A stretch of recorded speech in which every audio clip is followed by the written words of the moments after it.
Olá, queridos filhos e filhas, Deus os abençoe. Sejamos bem-vindos a mais um Padre Podcast. Gabriel, deixa eu fazer uma pergunta pra você rapidão. Estúdio é novo, não é? Estúdio é novo. Você quer falar sobre? Estúdio é novo, pessoal. Não.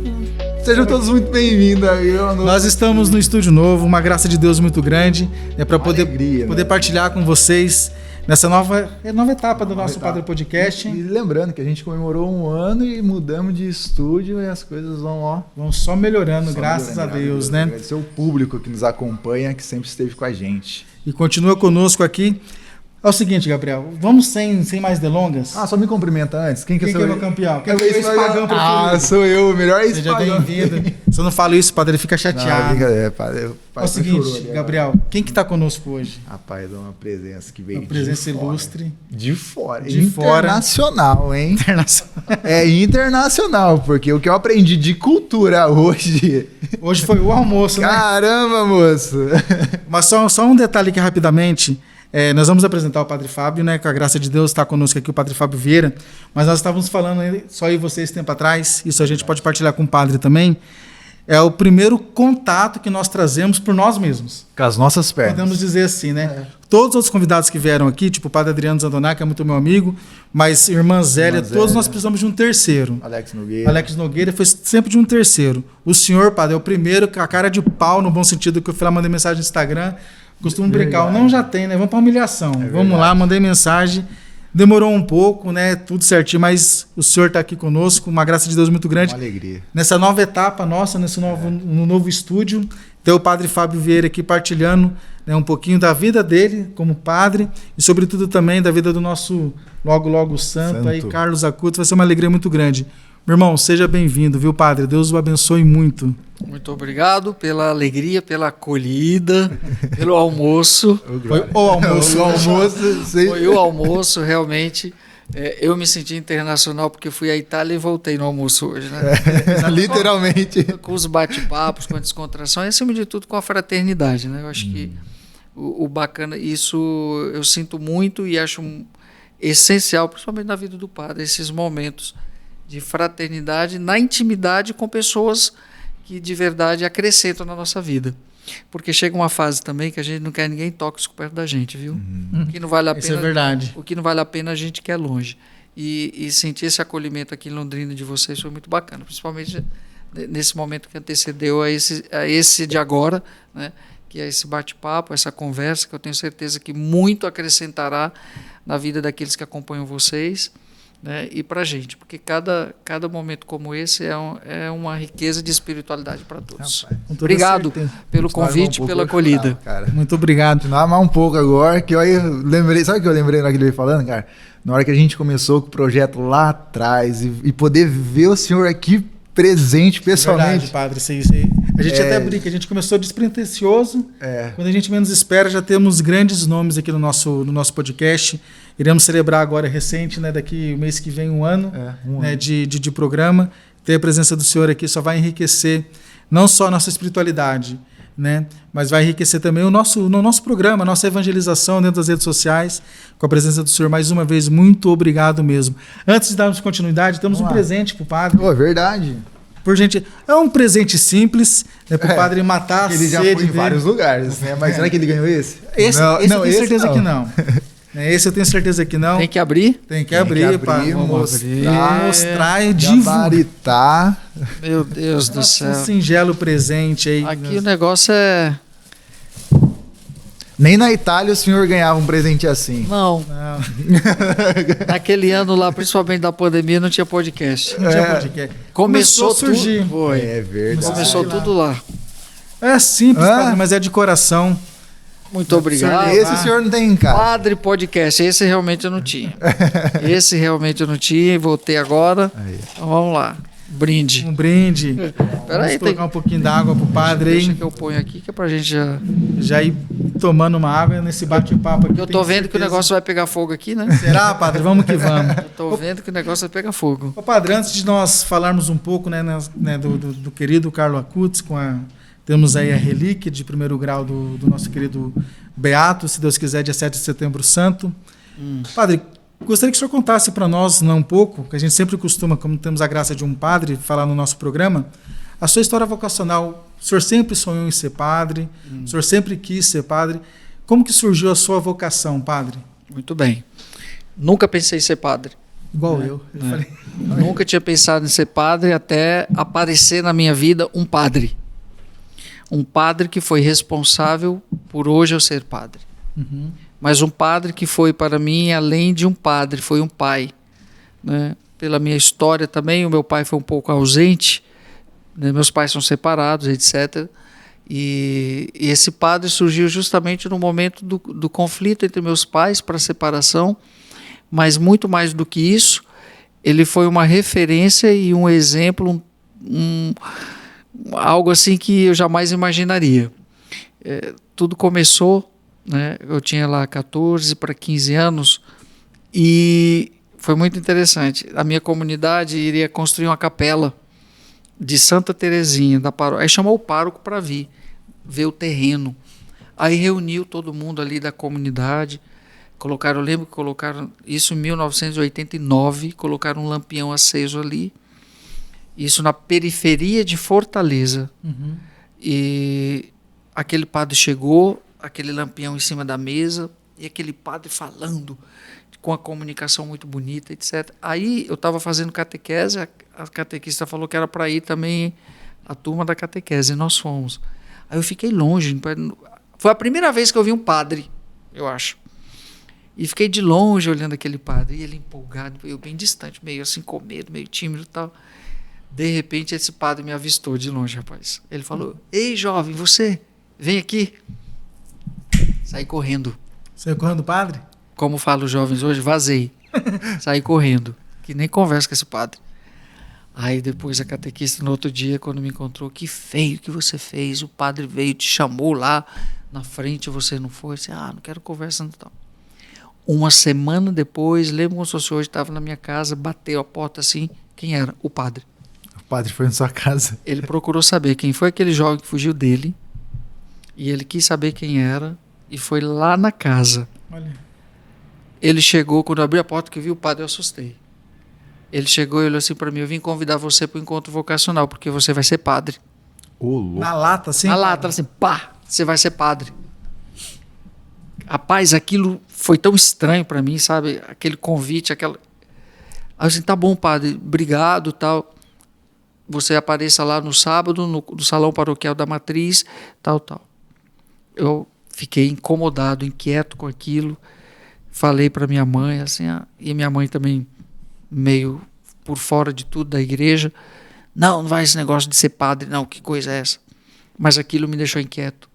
Aquele convite com força, com coragem daquele padre. Ele chegou na minha casa, bateu na minha porta, abriu a porta. Eu abri a porta, ele olhou no meu olho e disse: "Você vai ser padre." Aquilo me incomodou muito. E eu fiquei um mês todo com aquilo inquieto, aquilo mexendo comigo, para cima e para baixo. Eu resolvi ir nesse encontro. Foi? Fui. Você tinha quantos anos? Eu tinha 15 anos. 15 anos. Quando eu cheguei nesse encontro, estava cheio de garotos nesse encontro. Na hora que eu cheguei, o padre mandou aplaudir. Nossa, tá. Foi decidido mesmo para mim, sabe? E esse é o Fábio, lá da comunidade que a gente vai criar tudo, etc. Meu amigo, daquele dia em diante, nunca mais eu larguei esse padre, né? E foi uma predileção mesmo por mim, no sentido de que ele... Tá aí, hoje eu sou o padre, né? Que esse padre profetizou. Quando foi no ano seguinte, eu já estava no centro vocacional, fazendo a experiência lá na paróquia com ele. Aí tive todo o conflito com a família, porque minha mãe não aceitou nunca. Tanto que eu saí de casa. Não aceitou? Mesmo depois de você ter ido no encontro? Não, eu enfrentei uma dificuldade muito grande, porque minha mãe não queria que eu fosse ser padre nunca, né? Quando eu decidi, por ser o filho mais velho, nós filhos mais velhos sofremos muito a síndrome do filho mais velho, né?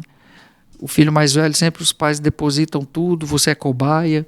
Embora vieram os outros irmãos, mas no mais velho concentra muita responsabilidade de que você tem que ser.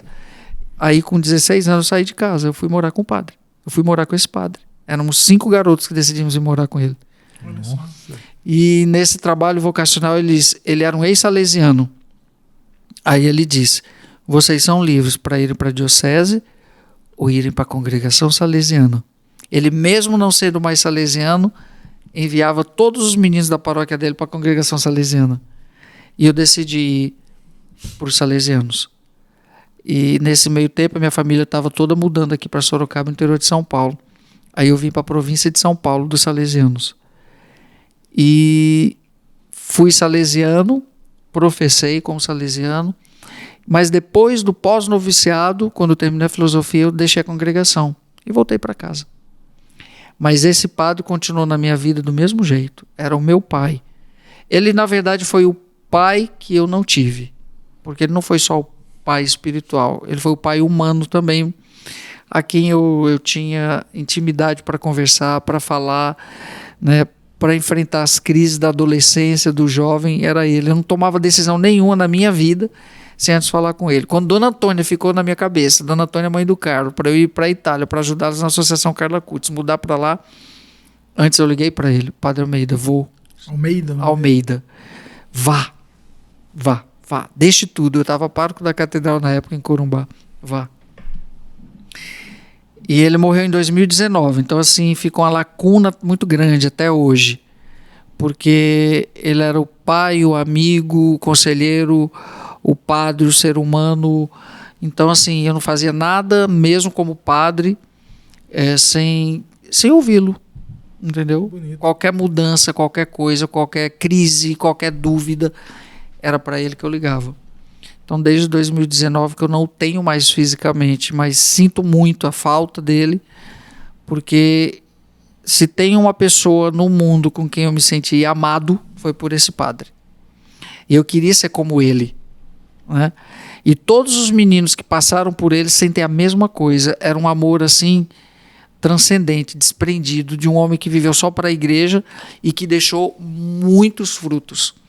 Eu diria assim, eu ainda não consegui, né? Aliás, tem um que foi padre, que já é padre por conta de mim, que eu mandei para o seminário. Mas o padre dá fruto quando ele manda outro para o seminário. Quando o outro se torna padre. Sim.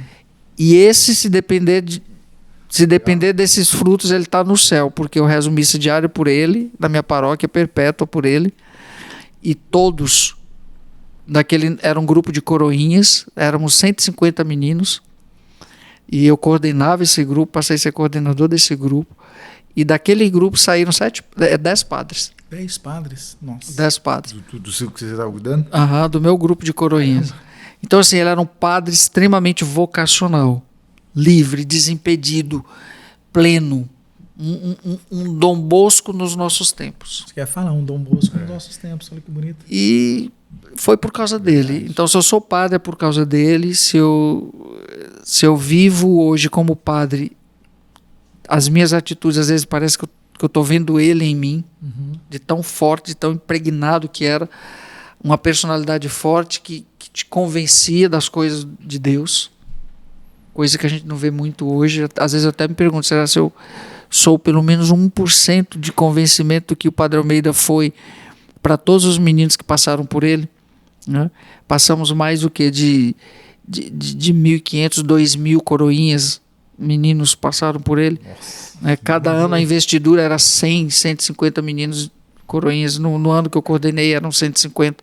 Então, se eu sou padre é graças a ele, a minha vocação eu devo a ele, e porque eu queria ser como ele, né? Que bonito. Então foi isso. Ele é a minha referência até hoje. Então, ele morreu em 2019 com 77 anos, mas fica aquela saudadezinha, né? aquela lacuna mesmo, sabe? E todas as vezes que eu vou a Fortaleza, porque ele amava Fortaleza, que eu chego lá, sente aquele vazio. Tá faltando alguma coisa. Tá faltando o Padre Almeida, né? Porque era muito apegado a ele, e ele muito livre e desimpedido. Ele não queria ninguém perto dele. Não? Nenhum dos filhos ele quis perto. Vão todo mundo pro mundo, não quer ninguém perto de mim. Mandou, olha, tem todos espalhados pelo mundo. O senhor tem contato com esses padres dessa época? Deve ser da época do senhor também. A maioria foram salesianos. Tem 3 salesianos da Inspetoria do Nordeste. Tem um lazarista. Tem 2 diocesanos. Eu diocesano. E um ou outro assim que a gente encontra. Porque ele foi uma diáspora. Ele mandava todo mundo para longe. Entendi. Ele era muito livre, muito desimpedido e muito desapegado. Ele não queria ninguém com ele. Ele formava, não, você é da igreja, você não é meu. Isso é muito bonito. Vai embora. Nossa, é bonito essa missão, né? E é bem diferente, né? Porque... E às vezes a gente queria ficar perto. Às vezes a gente queria ficar junto, porque a gente era afetivo, a gente queria o colo dele, porque ele era pai. É literalmente o amor do pai mesmo, né? Pai e mãe. Vai caminhar com as próprias pernas, não quer ninguém perto de mim. Essa questão que o senhor falou, padre, o senhor foi durante algum tempo salesiano, terminou filosofia nos salesianos, né? Isso. O senhor chegou a sair, quando o senhor saiu dos salesianos, ficou algum tempo fora ou já entrou na diocese? E em qual diocese daí? Em Fortaleza ou em Sorocaba, como o senhor foi, a família do senhor foi para lá? Olha que coisa interessante. Me tornei salesiano, Padre Almeida foi salesiano. Ele deixou a congregação salesiana e foi ser diocesano da Arquidiocese de Fortaleza. Sim. Se tornou mais salesiano fora do que dentro. Eu segui o mesmo caminho. Eu sou mais salesiano fora do que dentro. Professei os votos, fui salesiano e saí da congregação em 1996 e voltei para casa. Fui ver minha vida. Fiquei 6 anos fora, não fui para lugar nenhum. Fui para lugar nenhum, mas eu sabia que ia ser padre. Só não sabia onde. E olha que interessante, o Padre Almeida acompanhava tudo. Aí fui dar aula, fui trabalhar com as irmãs sacramentinas em São Carlos, no interior de São Paulo. Depois fui trabalhar com as irmãs filhas de São José em Porto Feliz, voltei para Sorocaba, porque daí eu fui para São Carlos. Quando eu saí da congregação, fui para São Carlos, aí fui fazer outra faculdade, fui fazer pedagogia por minha conta, que eu queria muito a área da educação. E morei 3 anos em São Carlos, como leigo mesmo, porque lá eu fiz um noviciado, lá eu finquei um pouco de raiz, São Carlos. Interessante, como padre nunca voltei em São Carlos, e São Carlos foi na minha vida assim, o lugar que eu mais afetivamente me entreguei. E depois voltei para Sorocaba, fiquei morando na cidade de Porto Feliz, porque fiquei trabalhando no colégio com as irmãs. Então eu vivi a vida dentro das escolas. Trabalhei com as irmãs sacramentinas, depois com as irmãs filhas de São José. O meu mestre de noviços, padre Milton Santos, que foi o meu mestre de noviço, ficou bispo. E foi lá na minha casa me buscar. Ficou o meu mestre de noviço, ficou bispo. Não tem para onde fugir, irmão. Ficou bispo de Corumbá. Ah, entendi. Onde eu estou hoje. De repente, um dia, 6 anos depois, eu recebo uma ligação. Era dele. Padre Milton Santos. Fábio! Eu disse, pois não. Dom Milton Santos, bispo corintiano. Eu, o quê, Padre Milton? O senhor ficou bispo? Nem eu sabia. Arrume as malas, vou levar você, tá na hora de voltar. Nossa. Cara, os convites vêm bem direto, né? Cara, assim, do nada. Caramba. 6 anos depois, sem contato com a congregação salesiana, o meu mestre de noviço ficou bispo de Corumbá, Padre Milton. E me liga. Descobri meu telefone, não sei como. Pois ele foi na minha casa. Eu tinha acabado de passar num concurso público para diretor de escola de Sorocaba. Nossa. O senhor tinha quantos anos, padre? 29. 29. Com 29 anos. Pois o Dom Milton foi lá. Eu não acreditava. Minha mãe ia atrás fazendo escândalo, porque não queria que eu voltasse. De novo vai voltar? Voltou para casa, agora vai voltar de novo para esse seminário? E o Dom Milton arrumar minha mala, colocou dentro do carro e levou para Campo Grande, Mato Grosso do Sul. Chegou lá, tá aqui, agora você vai fazer a teologia. Assim mesmo eu estou falando para vocês. Dessa forma bem natural. Natural. O bispo ligou, 2 dias depois ele estava na minha casa, eu arrumando a mala, Legal. deixando tudo, pedindo demissão de emprego, de tudo e voltando para o seminário. Mas e o sentimento? Você tinha certeza? Era aquilo mesmo? Certeza absoluta que eu ia ser padre. Eu só não sabia como e onde. E aquele foi o grande sinal. Imagina um bispo entrando na tua casa e te levando. Não tem nem como, né? Não tem como você falar não. Entendeu? Você vai dizer o quê? Um negócio Mesmo desse? se quisesse, né? Falar não. Fui e hoje eu sou padre. Me deixou na diocese. Aí 4 meses depois ele foi transferido de Corumbá e foi ser arcebispo de Cuiabá, no Mato Grosso. Aí ele correu para o seminário. Só tinha um seminarista da diocese, só eu. Ele falou, vamos, eu estou indo na diocese que não tem padre, nem bispo, nem seminarista, nem ninguém. Você vai ser o primeiro seminarista. E fui o primeiro seminarista dele. Caramba. Aí ele, vamos embora comigo para Cuiabá? Aí eu, não. Eu sou seminarista da diocese, não do bispo. Só pode ir que eu vou ficar. Pai, tá certo. Tá certo. Aprendi isso do Padre Almeida, esse desapego. Sim. E tô até hoje. Aí fiz a teologia. Aí foi nomeado um outro bispo, que foi salesiano também. E fui ordenado padre, e agora eu vou fazer 18 anos de padre na Diocese de Corumbá, que eu não sabia nem que existia no mapa, esse lugar. E estou até hoje. O senhor tem contato com esse bispo ainda, padre? Ele está vivo? Dom Milton Santos está emérito agora, ficou emérito ano passado. Aliás, eu confundi agora. Ele renunciou ano passado. Ele renunciou? Isso. Agora é outro arcebispo lá em Cuiabá, e ele voltou para a casa dele, da família dele, em Pindamonhangaba. Aqui no interior de São Paulo. Interior de São Paulo. São Paulo, Pindamonhangaba. Isso. Ele é de Pindamonhangaba, ali de Campos do Jordão, da região. Uma história muito bonita, hein? Que história. Eu nem imaginava que... Comigo as coisas foram assim. Nossa. E bem diretos os convites Bem também, diretos. Né? O bicho chegar na tua casa, vamos embora, tá na hora de voltar. 6 anos depois. Então, do nada, irmão. Se nada. você for parar pra pensar, né? Do nada. Então, aí a primeira vez você correu do padre, o padre foi lá na sua casa. Vamos, meu filho. Depois o bispo chegou, vamos. E olha que interessante, eu mantenho uma relação muito boa com os salesianos, né? Nunca pensei em voltar para a congregação, jamais. Mas eu acho que eu sou mais, eu falo para eles, eu sou mais salesiano fora. É impregnado na gente o carisma de Dom Bosco, entendeu? Então não tem como desvincular. Tanto é que o senhor, a gente pode falar disso daqui a pouco, é claro, né? O Carlo Acutis, se Deus quiser, vai ser o patrono dos adolescentes, dos jovens também. O senhor não é o responsável, mas é um dos no Brasil. No Brasil é o responsável, está cuidando dessa devoção do Carlos Acutis no Brasil, com todos os jovens e adolescentes. Eu vejo que é um carinho também de Dom Bosco pro senhor também, né, padre? De alguma forma, né? Tanto é que naquele ano que eu estava morando lá na casa do Carlos, a dona Antônia disse assim: Padre Fábio, no seu aniversário, que presente você quer? Eu assim, o presente que eu quero, dona Antônia, conhecer os lugares de Dom Bosco. Ela me deu tudo, fui para Turim, conheci tudo. Que benção. É o meu encontro com Dom Bosco. Eu carrego Dom Bosco na alma, não tem como, né? E para levar adiante a espiritualidade do Carlos, eu acho que casou bem. Sim.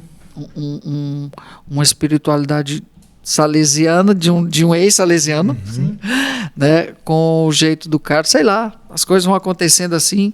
Da mesma forma que o bispo chegou, Dona Antônia também, venha morar aqui. Isso que a gente tem tanta pergunta que eu não sei nem como estruturar na minha cabeça. Mas deixa eu fazer primeiro. Eu acho que também tem a mesma pergunta que eu. Vamos lá então. Você que está nos ouvindo, você já entendeu como surgiu a vocação do Padre Fábio? Calma aí, antes de você fazer. Eu acho que essa aí foi a mais diferente de todas.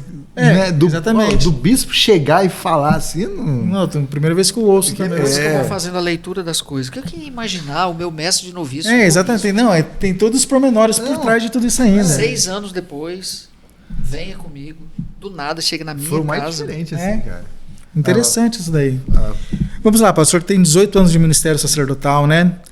Mas já vamos direto, num bom sentido, assim, direto ao ponto. O senhor teve, só para eu entender, o senhor conheceu a família do Carlos como? O senhor foi para Roma? Só uma pergunta, é estudo, a passeio? O senhor foi para Roma e conheceu a família do Carlos lá. Como que foi esse primeiro contato?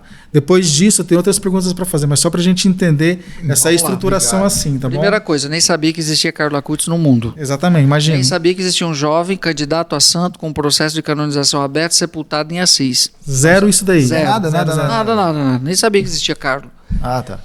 Encontramos um santinho do Carlos, eu e um outro padre, e lá em Campo Grande, e nesse santinho atrás chamou a atenção, né? Aquele santinho, aquele jovem bonito, candidato a santo, atrás de um telefone, e estávamos indo para a Itália, para Roma.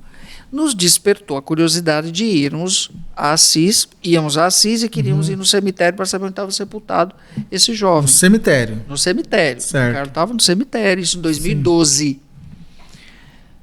Quando cheguei em Roma, liguei naquele telefone que estava lá atrás, do Santinho, postulação diocesana, aquela coisa toda, estava da diocese de Milão ainda, que o processo do Carlos foi aberto em Milão, não foi em Assis.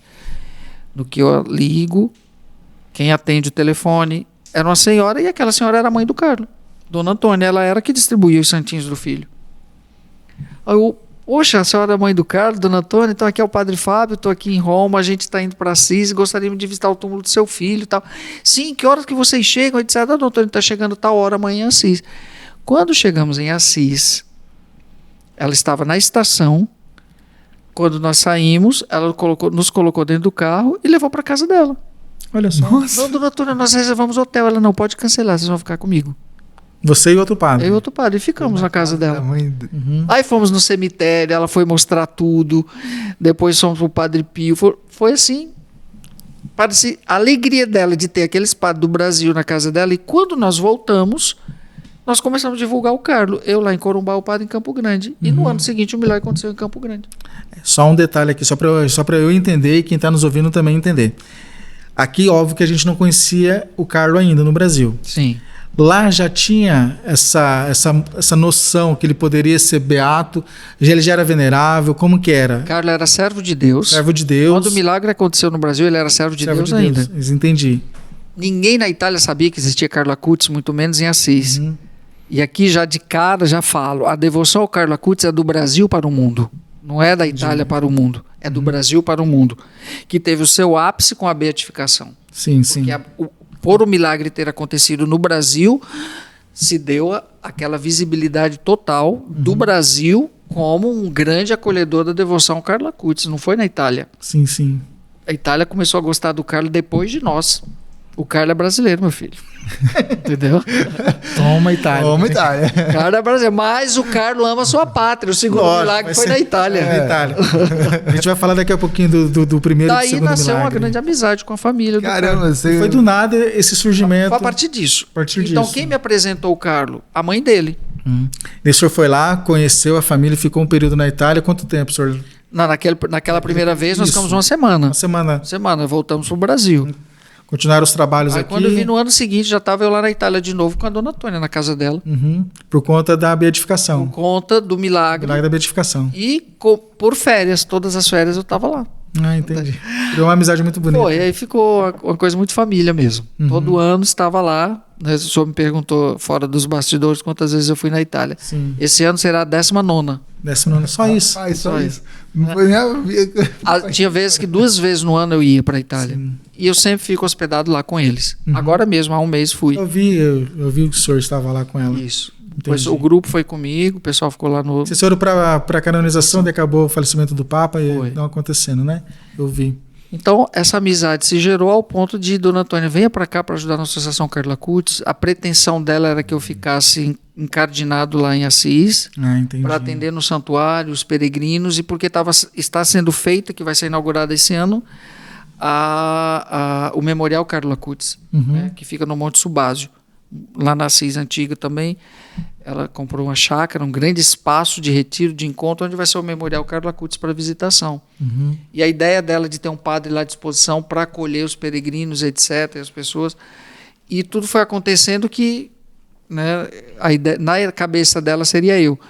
E, de repente, aconteceu esse outro tipo de trabalho que também foi incentivado por ela, que eu estava quietinho lá no Pantanal, sossegado na minha paróquia. E, de repente, não parei mais em 5 anos. Eu já rodei esse país e o mundo por conta desse Carlinho aí, que apontou comigo, num bom sentido. Sim. E era tudo que Dona Antônia queria, alguém que divulgasse. Mas isso foi acontecendo naturalmente, porque eu nunca procurei nada disso. Eu sempre fiquei nos bastidores das coisas, sempre ajudei. Estava lá todo ano, nunca estava à frente assim por aí, sabe? Mas com o ano da pandemia, eu acho que aquilo ali foi um grande noviciado, né? Não só da espiritualidade do Carlo, mas por estar vivendo com a família dele o dia a dia, e a beatificação nos amarrou, aquele ano da pandemia nos uniu mais ainda, porque veja bem, meu filho, o mundo todo ficou sem missa. Sim. A família do Carlo não ficou nem um dia. O senhor estava lá na Itália nessa época, né, da pandemia, né, padre? A quarentena vivemos juntos, foi a Eucaristia que nos sustentava todos os dias ali. Foi Carlo, por isso que eu escrevi o primeiro livro, foi Carlo, por conta disso, né? Então foi assim que se deu. Então hoje a gente tem uma relação muito, imagina, tem dia que ela liga, está precisando de alguma coisa, padre Fábio? Se não, está tudo tranquilo, né? Então ela tem esse afeto muito grande pelos padres, como eu falei, né? E porque, de certa forma, a gente viveu tudo isso junto, né? Uma quarentena juntos, o processo do Carlo, como aconteceu no Brasil, o milagre, quando se abriu o tribunal na Arquidiocese de Campo Grande, nem eu entendi. Eu sou da Diocese de Corumbá, 500 quilômetros de Campo Grande, e de repente eu fui o delegado para levar o processo, nem sei porquê, que era para ter sido o padre onde aconteceu o milagre, lá em Campo Grande, e fui eu. Foi. Né? Você. E Não sei se eu conto uma coisa aqui, rapaz. Conta, né? Pode contar, papai. Quero saber. Conta, né? Mas assim, não é menosprezando nem nada, mas assim. Aí eu fui a primeira vez como delegado portador do processo. Uhum. No Vaticano, tudo é muito burocrático. Então eu lembro como se fosse hoje, naquele dia, quando eu cheguei com o processo do Milagre do Carlo, com os laudos, com tudo, que era a primeira audiência na Congregação pela Causa dos Santos. Lá em Roma. Lá em Roma, no Vaticano. Você apresenta tudo lá. Tudo lá, é a Congregação pela Causa dos Santos. Ela é responsável de acolher o processo. Por exemplo, quando você for santo, quem abre o processo é o seu bispo. Certo? Se o milagre acontecer aqui em Londrina, é aqui que tem que ser investigado. O bispo local abre um tribunal, onde tem o presidente, o notário, a equipe, e vai começar a investigação sobre o milagre. A junta médica, tem vários as fatores, testemunhas, né? É um processo longo. O do Mateus, lá de Campo Grande, que foi o primeiro, demorou mais ou menos aí 5 anos, 6 anos. Aí, com tudo pronto, tribunal fechado, testemunhas ouvidos, laudos médicos, as testemunhas médicas, tudo que tinha que ser feito, pedido pela congregação, alguém tem que levar para apresentar isso numa audiência na congregação, que depois vai ser encaminhado para os devidos setores dentro da congregação. A junta médica do Vaticano, a equipe de teólogos, e etc. Você acha que é só... Caramba, o negócio é bem maior que eu imaginei.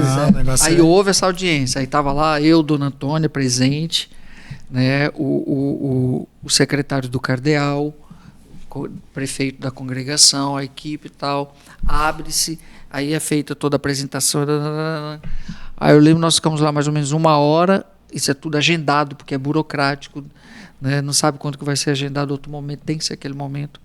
Quando terminou, aí eles falaram: padre, o senhor vai voltar, entrega novamente para o tribunal, nós queremos ouvir mais 2 juntas médicas, queremos esses laudos todos em pendrive, não sei o que, em digitalizado, todos esses exames.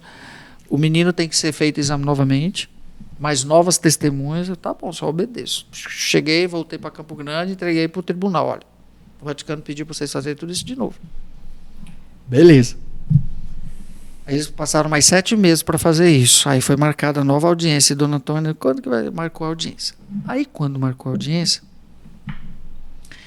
aí o padre, lá em Campo Grande, disse assim: quem vai levar sou eu. Aí eu, tudo bem. Está na Arquidiocese de Campo Grande, não sou eu. Aí eu estava indo junto. O padre, mas você vai junto? Não, vou também, sem problema. Mas eu quem vou apresentar dessa vez, sem problema. Estou aqui só de... Aí fomos. Aí quando chegamos em Guarulhos para embarcar, na hora de embarcar, fiz o meu check-in. Ai, meu Deus. Aí o padre foi embarcar. Aí a moça da companhia falou: o senhor não pode embarcar. Falou pro padre: o seu passaporte está vencido. Ei, Carlos. Caramba. Rapaz. Caramba, era você mesmo. Aí o padre: mas como? Eu tô falando isso é o primeiro podcast que eu tô falando isso. É exclusivo. Tá só no meu livro isso. Aí o padre falou: mas como? Eu tenho uma audiência amanhã marcada às 8 horas da manhã no Vaticano. Olha, o senhor não tem como ir. O seu passaporte está vencido. O padre não prestou atenção, ficou atento, né? Sim. Aí ela só há uma saída, a não sei que o senhor vá aqui na Polícia Federal e emita um passaporte de emergência, ver como funciona. Aí eu fiz o meu check-in, estava tudo tranquilo, aí o padre: tá bom, eu vou lá com ele. Aí o padre: ó, fica aqui com o processo, segura aqui o processo. Tá bom. Aí o padre correu lá, aí a polícia: não, tudo bem, tá, deu justificativas, tá bom, mas nós só vamos emitir daqui a 24 horas. E a audiência era no outro dia, 8 horas da manhã. Ou seja, se não estivéssemos lá, se ele não estivesse lá com o processo, seria remarcado não sei quando, atrasaria tudo. Aí, só daqui a 24 horas. E o padre ficou apavorado, tal. Conclusão, eu já entrei para embarcar e ele tentando tirar. Conclusão, ele não teve como embarcar. Eu fui, sozinho, com o processo. Aí o padre conseguiu o passaporte pro dia seguinte. Aí quando eu cheguei na Itália, em Roma, que eu não falei nada, não vamos falar nada, que eu desembarquei, estava a Dona Antônia lá no aeroporto me esperando, que eu saí, ela: Meu Deus, o padre, cadê o padre com o processo? Calma, dona Antônia, calma. Tá aqui comigo. Nossa. Graças a Deus, padre Fábio. Vamos, corremos pro Vaticano. Quando chegamos no Vaticano, ficamos na sala de espera, antes de começar a audiência. Aí vem o secretário e chama Padre Fábio Vieira. Nossa. Ainda bem. Ou seja, não é. eu participei do primeiro, outro não poderia ir no segundo. De qualquer forma já não poderia ir. Não. Mas você não sabia? Não sabia. Ninguém sabia desse detalhe. Ou seja, já pensou, se eu não tivesse ido, o padre fosse sozinho, a audiência seria cancelada, porque uma vez que o portador começou, ele tem que acompanhar até o fim. Até o final. Olha. Nossa. Eu realmente não sabia disso, não. Conclusão, o Carlos não deixou o padre embarcar para não passar vergonha. Também tem isso. Tem isso. Depois... até nisso tenha cuidado. Dona Antônia do céu, Padre Fábio, graças a Deus você vê. É seu nome que está registrado aqui como portador do processo da beatificação. Então você que tinha que concluir. Mesmo que tivesse sido delegado um outro, eles não iam aceitar. Não, eles são burocratas. Né? São burocratas. Então, é Deus agindo, não é desmerecimento, mas é porque é tudo organizado. Sim, com certeza. Aí, mais uma vez, eu vejo o sinal do Carlos me colocando dentro das coisas que não era... Tudo bem, tranquilo. E Dona Antônia é grata, então ainda bem, Padre Fábio. Já pensou se você decide não vir junto? Também, o senhor poderia tomar essa decisão, ter dito, né, não, tá, padre, Imagina. se o padre quer ir, então não vou. São 500 km de distância, o senhor disse, outra diocese, não faz sentido nenhum, né? Não. Se a gente for ver... Mas pegar avião, viajar, isso não é, assim, fazer nada, você chega lá... Mas o mais chocante foi isso, quando eu cheguei lá, que quem foi chamado fui eu para entrar. Né? Então, assim, mesmo que o outro tivesse delegado do bispo e tudo, não teria como. Ainda bem que você foi preparado também para chegar Quem lá. abre, fecha. Olha só. E foi preparado, né? Fui. Aí o decreto que estava lá dele, assim, eu tirei rapidinho, porque era eu mesmo. Sim. E já estava ali. Inscrito, né, nos autos lá do processo. E daí como que foi essa... Aí essa foi decisiva, fechou ali mesmo. Desculpa, Bruno, por que eles fizeram esse novo? É um processo deles mesmo? É um processo natural. É porque, não, veja bem, dentro de um processo de canonização, não sei se você já ouviu falar na expressão, advogados do diabo. Nunca ouviu? Não. O padre já. Sim. Veja bem, você é candidato a santo. O próprio Vaticano vai pagar pessoas para achar alguma coisa que deponha contra a sua santidade. Louco. Advogado do diabo. Mas esse nome existe mesmo? Existe, é a expressão medieval, advogado do diabo. Mas são pessoas que são pagas para achar problema na vida daquele candidato. Olha. Tá pensando que é fácil ser santo? Cara, descoberta, cara. O negócio é tenso. Se eu não sabia, muita gente não sabia não, hein? Não é só eu. É medieval, mas a figura do advogado do diabo continua. De alguma forma Continua, e geralmente são advogados... Às vezes são até pessoas ateias que estão lá trabalhando na congregação, justamente céticas para ver a coisa do outro lado. Mas o que você falou assim, faz sentido, porque ela vai provando em todos os momentos. Se eles falaram assim, não, passou. Não, meu filho, não é fácil, você tá pensando que é fácil ser santo, ainda mais dizer que é um milagre. Demora muito tempo, tem toda uma investigação. É aquela velha história, quando tem um processo que um juiz pede vista. Né? Aí para tudo para começar de novo. Né? Então é isso. Nós queremos ver. Vai que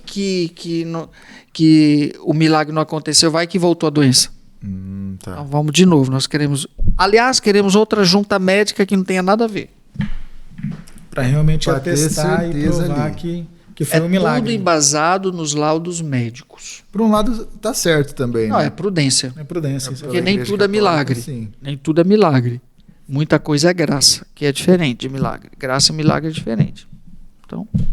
Então foi isso. Tá bom, meu filho. Eu volto, chego lá e entrego para o arcebispo ele que... Desde essa volta aí, padre, como que foi O senhor voltou, entregou pro bispo, e esse padre, o senhor chegou a conversar com ele depois, ou ele já saiu? Não, no dia seguinte ele foi para lá. A gente ficou lá junto, cara. Tranquilo. Deu uma risada depois. Mas na hora ele deve ter ficado... Na hora ele ficou querendo quebrar a companhia. Mas depois a gente riu, numa boa, e falou... E lá na hora, assim, na hora que você entrega as papeladas, eles falam alguma coisa? Falam. Eles abrem e leem tudo. Isso que eu ia perguntar, vamos lá. Acho que a minha pergunta... a pergunta do Gabriel é muito interessante. Se não for essa, você pode me corrigir. Foi lá, entregou, definiu aí, eles abrem, eles leem e falam. Não, o milagre foi verídico, tudo certinho. então já pode ser beatificado. Não é isso. Era essa que eu perguntar. Era essa a minha pergunta. Que eu quis perguntar. Não, isso não é Vamos assim, lá então. Vamos lá. Explica pra gente, por gentileza. Beleza. Eles mandam para os vários segmentos que tem dentro da congregação. Certo. Tem os médicos, os cientistas e tem a equipe teológica. Sim. Que vão... Tudo tem que estar dentro da questão, as virtudes heróicas, né? A moralidade da coisa e a ciência. Uhum. Então vai para a equipe médica do Vaticano, os peritos, que vão analisar tudo, todos os exames que chegaram minuciosamente. Uma outra equipe vai analisar os testemunhos, se canonicamente estão coerentes, exatamente, se não há algo que de repente possa destoar, exato, se aquele testemunho não foi só emocional, se foi, entendeu? Então, são várias equipes dentro da Congregação pela Causa dos Santos, é distribuído. Você vai cuidar dos exames, você vai cuidar da questão canônica, você vai cuidar da questão teológica, você vai... Uhum. Quando esses segmentos todos fazem as análises, eles concluem e vêm para o prefeito. O prefeito, que é a palavra final, que é o prefeito da congregação. Tem os seus secretários que fazem isso, que apresentam para ele. Né? Excelência, a eminência está aqui, processo Carlo Acutis, a equipe médica fechou, a equipe teológica fechou, a equipe tal fechou, está tudo ok, segue realmente, né? É o extraordinário. Perfeito. Feito toda a síntese de tudo isso, o cardeal vai ter a reunião com o Papa. E geralmente isso é colegiado, eles chamam de consistório. Tá? No consistório, com a presença do Papa, é apresentado a santidade. O milagre, o candidato a santo Carlo Acutis teve esse milagre que aconteceu, todas as juntas, todos os segmentos, é o Papa quem decide. A palavra final é do Papa. Aí o Papa acolhe. Então, se não há nenhuma objeção, nem dos diabos, nem dos... Então, vamos lá. É engraçado. Né? Aí o Papa acolhe. O Papa acolhendo, depois marca-se a data para a canonização ou beatificação. Aí que eu quero perguntar de novo. Aí que é a minha outra pergunta também. Pode perguntar você então. Eu não vou conseguir fazer essa pergunta, é muito difícil. Beleza, então. O Papa acolheu, tranquilo, bonitinho. Como é que foi a notícia dada para Dona Antônia e como o senhor recebeu essa notícia, essa informação? O senhor lembra mais ou menos o dia? Lembro. Para poder nos relatar? Lembro. Era isso que você ia falar? Quase isso. Tá. Dia 10 de junho nós recebemos. O senhor estava com ela? 10 de junho? Tava. Não. A 29, naquele ano foi 29 de fevereiro de 2020. Nós recebemos ao acolhimento do Papa para a beatificação do cara. O milagre foi acolhido. A carta? Recebe? É decreto.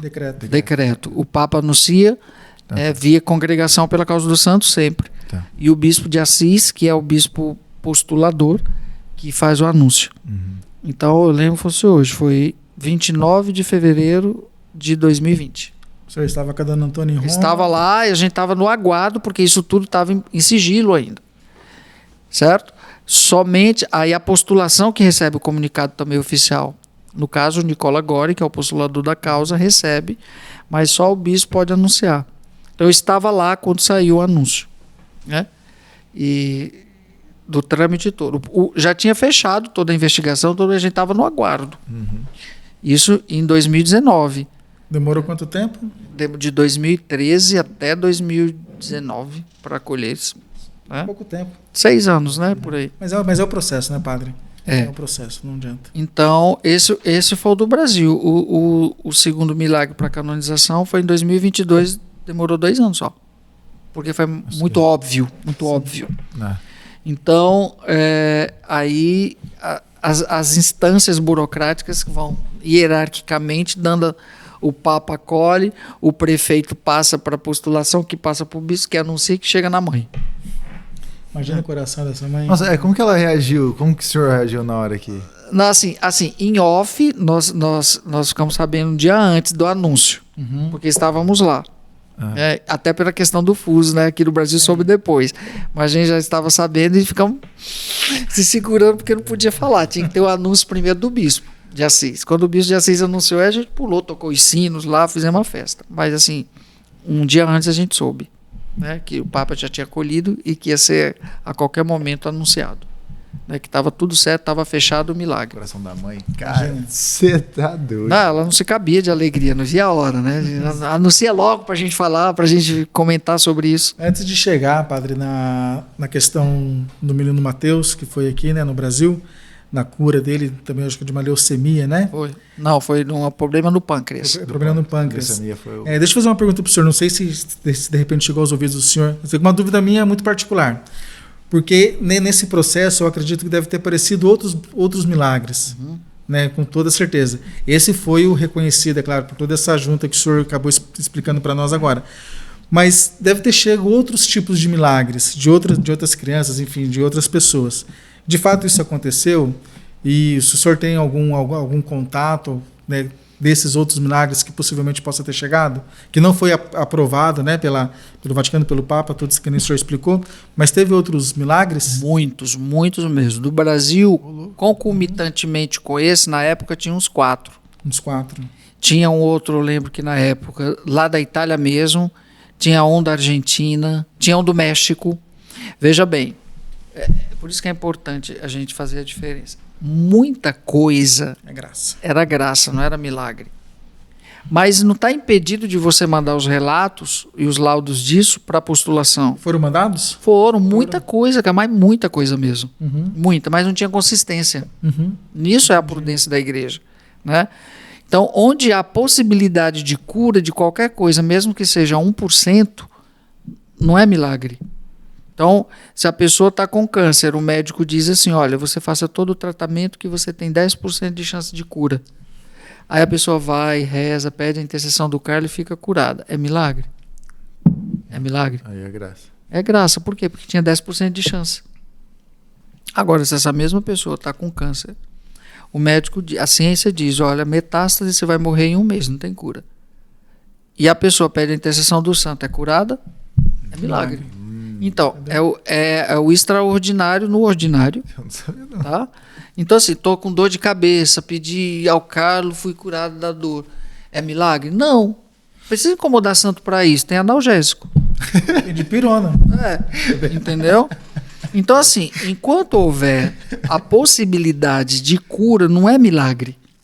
Então, chegou muita coisa que tinha possibilidade de cura e eles são peritos assim, ó. Minuciosos, né, os advogados do isso, né? Agora, o do Mateus, veja bem, o do Mateus, ele tinha um problema congênito no pâncreas. O pâncreas do Mateus parecia um Y. E depois do milagre, o pâncreas no estado normal. Que ano que foi, padre? 2013. 2013. Sabe? No estado normal. A ciência fica, peraí, mas nem analgésico cura isso. Você nasceu sem braço e no outro dia teu braço começou a nascer? Tem isso. Então é sempre o extraordinário. Então muita coisa chegou, mas muita. Agora sim, vai fazendo a triagem. Mas tem algum processo ainda? Os médicos do Vaticano que olham isso. Então, mas tem algum processo ainda depois que pode ser considerado milagre? Não, aí pronto. Para a beatificação aconteceu do milagre. Tudo que aconteceu até essa fechou. Para a canonização tem que acontecer agora com a intercessão dele como beato. Então, o milagre que aconteceu para a canonização, por exemplo, que foi a cura da Valéria, lá em Firenze, aconteceu em 2022. Então vamos por partes então, padre, para quem está nos ouvindo aqui. Estamos também ao vivo, Gabriel. O Gabriel também. O pessoal é pro Gabriel também. Pro Gabriel também. Nosso ex-crentão. O ex-pagão está aprendendo. Também no Instagram do Padre Fábio, no nosso Instagram aqui também. Padre, então assim, de uma maneira não tão detalhada, mas mais minuciosa, podemos dizer assim, como é que foi esse contato que o senhor teve com o Mateus? Do milagre do cara, por gentileza. O Mateus eu tive pouco contato porque eu sou de uma diocese, ele era de outra, ele morava em Campo Grande. Sim. Eu vi o Mateus poucas vezes, né? Já depois do miraculado, já ele depois miraculado foi que eu tive contato com ele ainda. Antes não? Não. Algumas vezes eu atendi a confissão da mãe dele, que faleceu agora, a mãe e o avô 3 meses depois. Hoje ele tem 15 anos. Ele é novo ainda, então. Na época eu lembro dele lá na paróquia, algumas vezes que eu ia lá celebrar, tive contato com ele criança, mas já miraculado, já depois de acontecido o milagre. Estava tudo em investigação ainda, tudo sob sigilo, etc. E como ele é de Campo Grande, eu sou de Corumbá, não tinha uma relação assim. Como até depois a família, a mãe foram morar em Goiânia, na região de Goiânia. Agora, com o falecimento da mãe, que ele voltou para Campo Grande, mas eu nunca vi. Eu vi ele pequeno na época ainda. Perdão, eu me perdi. A mãe dele morreu? Morreu. E o pai? O avô. O avô morreu. Hoje ele mora com o pai. Não, mora com a avó que tem a guarda hoje. Ah, tá. Ele a mãe já não tinha, já eram separados. Eles chegaram a ir para Roma? Não, foi no ano da pandemia. Né, ninguém entrava, ninguém saía da Itália. Perdão. Eles não tiveram a graça de estarem lá presentes. Não. Entendi. Não tinha como chegar à Itália naquele ano. Certo. Então, você só viu o Mateus poucas vezes. Até. Poucas vezes. Aí, já miraculado. Já bom comendo pedra e pau. Né? 15 anos curado que ele não comia nada, né? Por conta do problema. Ele ficou quanto tempo com problema, padre? Era criança ainda, tinha 2 anos, 3 anos de idade quando tinha um problema. Nossa, uma pergunta agora também que eu não sei. Mas assim, como que Mateus teve um milagre? Mas como que ele soube do Carlo? O avô levou. Ele era criança, ele não tinha noção. O padre ia dar uma bênção com a relíquia do Carlo no dia 12 de outubro, lá na paróquia dele, pedindo a intercessão do Carlo, lá na comunidade Nossa Senhora Aparecida. O avô levou o neto para receber a bênção pela intercessão do Carlo. Então, depois acontece o milagre. O Mateus mesmo foi saber que era miraculado depois. Né? Na época não tinha nem... Mas foi o avô que levou. O senhor sabe mais ou menos dizer, padre, o tempo do avô levar a relíquia, apresentar para o Mateus, até ele ficar curado definitivamente? Foi logo depois, foi meses, semanas depois, o Mateus já começou a apresentar as melhoras, porque ele nem comia nem nada, não tinha muita expectativa de vida, por conta de um refluxo 24 horas. Às vezes tinha que se alimentar por sonda. Interessante demais. De repente o menino passa a comer tudo, fica bom aí. Alguma coisa não é graça. É milagre. Porque o pâncreas do menino era de um jeito, ficou de outro. Os próprios médicos disseram que ele não tinha muita perspectiva de vida. Com 2 anos de idade? Imagina. Certo. Alguma pergunta? Eu tenho várias. Não, eu vou atrapalhando, mas eu vou entendendo aqui. Beleza, então. O ex-pagão. Está se convertendo, né? O ex-pagão está se convertendo. Estamos aí com o processo da beatificação que aconteceu no Brasil, do jovem, do menino Mateus, que hoje está aproximadamente com 15 anos de idade. 15 anos. Está muito bem, graças a Deus. Mateus, queremos você aqui. Mateus, seria interessantíssimo você aqui, hein, Mateus? Como que é a mãe do Carlos? Avó. Como que é o nome da mãe do Carlos? Antônia. Já pensou? Mamma mia. Mamma mia. Dona Antônia. Vai ter que chamar o padre pra vir aqui, porque eu sou italiano. Não, meu italiano é excelente. Vamos lá então, padre. Em off no almoço, meu italiano foi o melhor. Foi. A questão agora do milagre que aconteceu em Florença, o senhor disse, né? Como é que foi o milagre desta jovem? Pois é, olha só. Esse é mais claro, assim, no sentido de que... Demorou menos tempo, o senhor disse? Durou menos tempo, foi rapidíssimo a investigação, porque aconteceu em 2022. Né? A Valéria estava pedalando, fazendo seu passeio ciclístico, andando de bicicleta, e teve uma queda, na qual ela teve um traumatismo craniano assim, muito forte, onde ela perdeu massa encefálica, né? E parte do osso do crânio.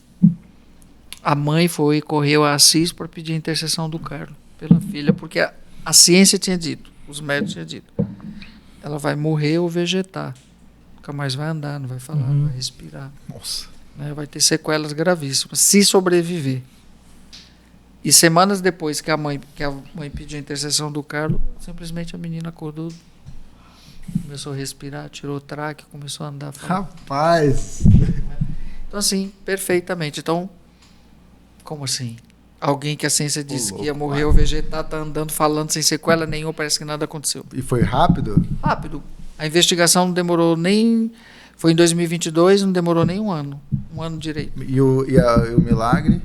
Rápido também. De quando ela foi internada, de quando ela caiu, para a cura total, ele está perguntando. Então, meses depois. Foi 2022. Cara. 2022. E no mesmo ano ela já estava curada de tudo. Nossa, mas é que essa daí você bater, você ou vegeta ou você morre. Por isso que a igreja se auxilia da ciência sempre. Não tem como fugir disso. Porque aí é o extraordinário. Você a ciência dizer que você vai morrer e a pessoa está ressuscitada? A ciência não explica. Aí a igreja diz, é milagre. Doido, né? Desculpa, mas Doido. Eu ia fazer uma pergunta para você agora, mas ia ficar muito ruim aqui a minha pergunta. Não vou fazer, não. Não faz, não. Assim, se lá na sua congregação tem isso? Não, Então, se eu fosse fazer, eu faria essa pergunta, não vou fazer, não. Não existe milagre fora da igreja católica. Não existe, né? Não existe. Exatamente. Sinto muito. Não. Peço perdão. A minha ex não. A sua ex não pode ter isso, né, irmão? Não, a ex não funciona. Não pode ter isso, não pode ter isso. Eu tenho uma pergunta da live. Da live? Recebi aqui o ponto. Fale. Da live. Como faz, foge um pouco, mas eu tenho que fazer, senão eu vou me perder. Vai lá. Como faz para ter uma relíquia? Essa é sempre a pergunta de live. Próxima. Depende da relíquia. A relíquia de terceiro grau qualquer pessoa pode ter. As relíquias de primeiro grau como essa são solicitadas direto ao bispo de Assis, postulação e ao bispo de Assis quem autoriza. Qualquer pessoa? Não. São para veneração pública. Então, geralmente acompanhada da carta de um bispo. São para santuários e igrejas. Tá, muito bem explicado. Imagina uma pessoa... Muito bem explicado. Eu não posso ter uma relíquia de primeiro grau só para mim guardar no quarto. Ela tem que ser para veneração pública como essa, um fragmento. Apresenta o povo. Essa é um fragmento do corpo do Carlo, ex corporis, né?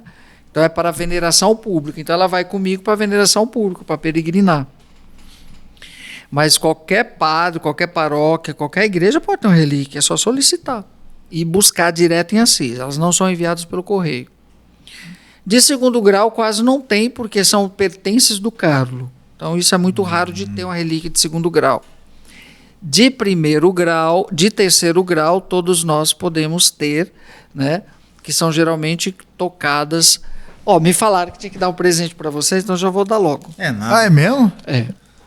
Esse aí não tava nem no roteiro, tava esperando agora. Aqui é o presente para você. Aqui é o presente para ela. Para Júlia. Para Júlia. Pode me pegar aqui, João. E a do padre também é uma relíquia. Para vocês é uma relíquia. E a do padre é em forma de medalha direto da postulação. Muito obrigado. Tá, isso daí foi o lençol que tocou no corpo do Carlo, esses que vocês dois receberam.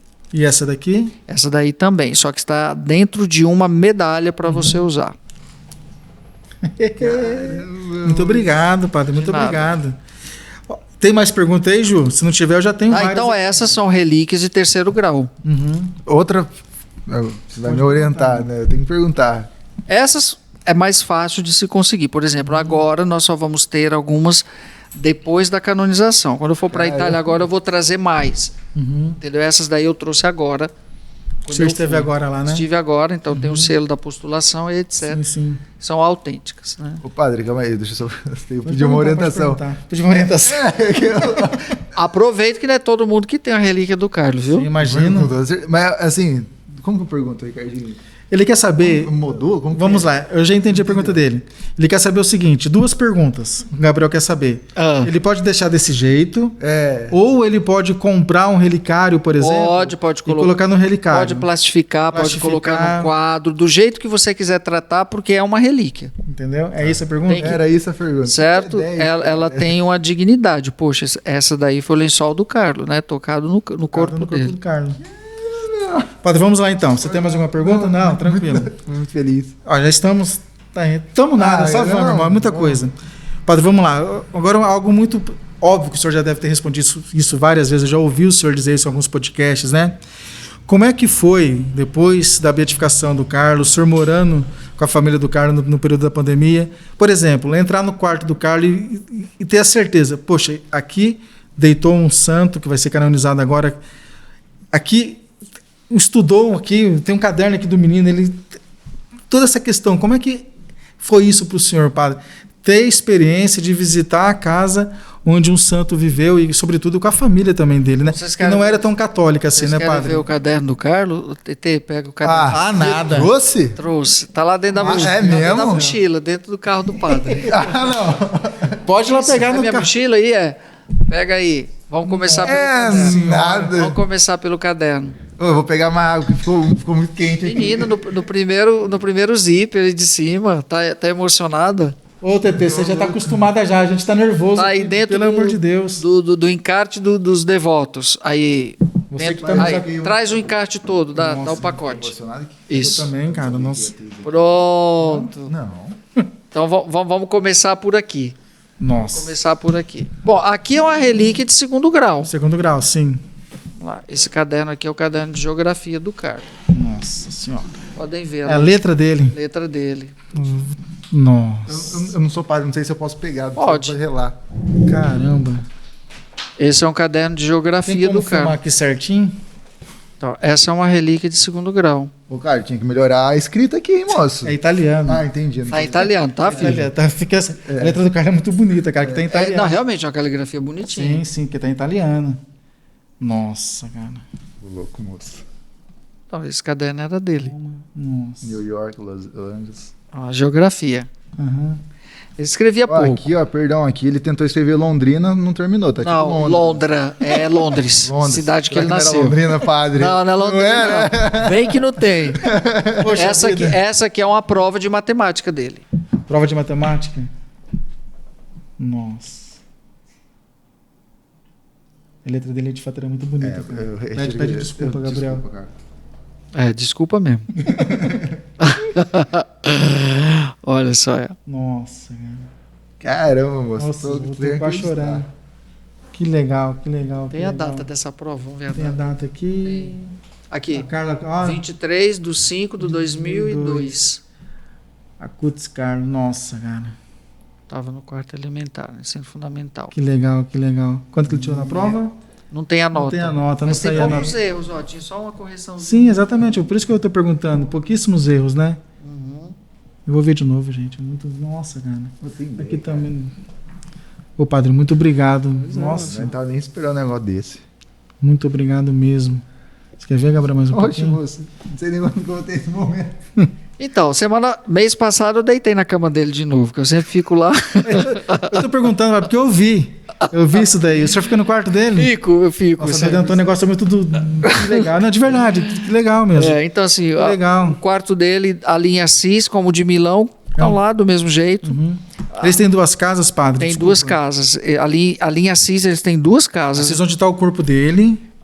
Não, onde está o corpo dele é na igreja. Na igreja, No mas santuário. no santuário. Aí tem a primeira casa, que quando era só os três, o pai, a mãe e o Carlos, hoje tem os gêmeos. Isso que a gente quer, né? vou perguntar daqui a pouco. Aí eles compraram uma casa maior, que hoje mora a Luana, a avó, mãe da dona Antônia, os gêmeos, né? Então compraram uma casa maior. Mas a casa que era do Carlos continua lá fechada. Continua lá fechado. Quem sempre fica lá quando vai para lá sou eu. Eu prefiro senhor. ficar lá. Sim, sim. Deixa eu ficar sozinho lá daí. Sozinho, só para mim. Nossa, cara. Faço as refeições na casa grande e durmo na casa. Na casa dele. Que legal, que legal. Ô, padre, eu vi o senhor também dizendo num podcast que que santo de casa não faz milagre. Mas o Carlos fez. Mas o Carlos fez, né? O Carlos fez. Conta pra nós. Óbvio que todo mundo pensou que já conhece a história, né? Porque isso é muito notório. Mas conta pra nós, padre, porventura aqueles que não conhecem a história. A dona Antônia só tinha um Carlos como filho. Isso. Né? Ela não poderia ter mais filhos, né? Por conta de um problema médico também, me parece, né? E ela já tinha 42 anos quando ela engravidou, 43, quando ela engravidou de novo. Como é que foi esse milagre? Ela atribui o primeiro milagre pela intercessão do filho a ela mesma, porque ela não podia ter mais filhos, né? E aos 43 ela engravidou de gêmeos. Gêmeos. Nasceram Francesca e Michele, que vão fazer 15 anos agora de Já são grandes já também, né? a idade do Carlos, idade que o do Carlos Carlos. morreu. Vão fazer 15 anos agora, de 19 de agosto. Né? Francesca e Michele. Então, um casalzinho assim, sui generis, aqueles dois também, porque eles vivem a espiritualidade do irmão sem o ter conhecido, É isso que eu ia perguntar também. mas vive a espiritualidade, como a família vive a espiritualidade do irmão. Então, assim, o Carlos foi o santo que fez milagre em casa porque ele transformou sua família. Como que era a família do Carlos antes, claro, não antes da morte, Uma né? família capitalista, de católicos de IBGE, Sempre foram católicos, sempre mas de foram, IBGE. IBGE, sempre foram católicos. Mas de BGE? Sim, de Quem vai na estatística. missa? Estatística. Ah, tá. Estatística, Entendi, entendeu? Não, mas uma hora aqui que eu falei assim, não entendi. Nossa, tem IBGE na Itália? Não, mas então dá um... Bugou a cabeça do menino.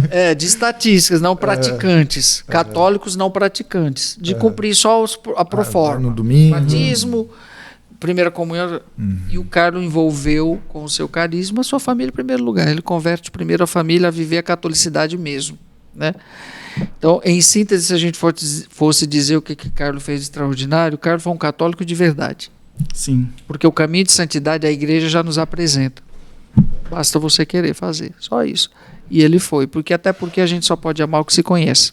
É o que eu falo sempre, e prova. É? A gente sempre fala isso. Ele amou tanto a igreja e buscou conhecer. E se conhece pela inteligência, não é pelo sentimento. Padre, fiquei emocionado por você trazer o caderno. Nossa, é muito bonito.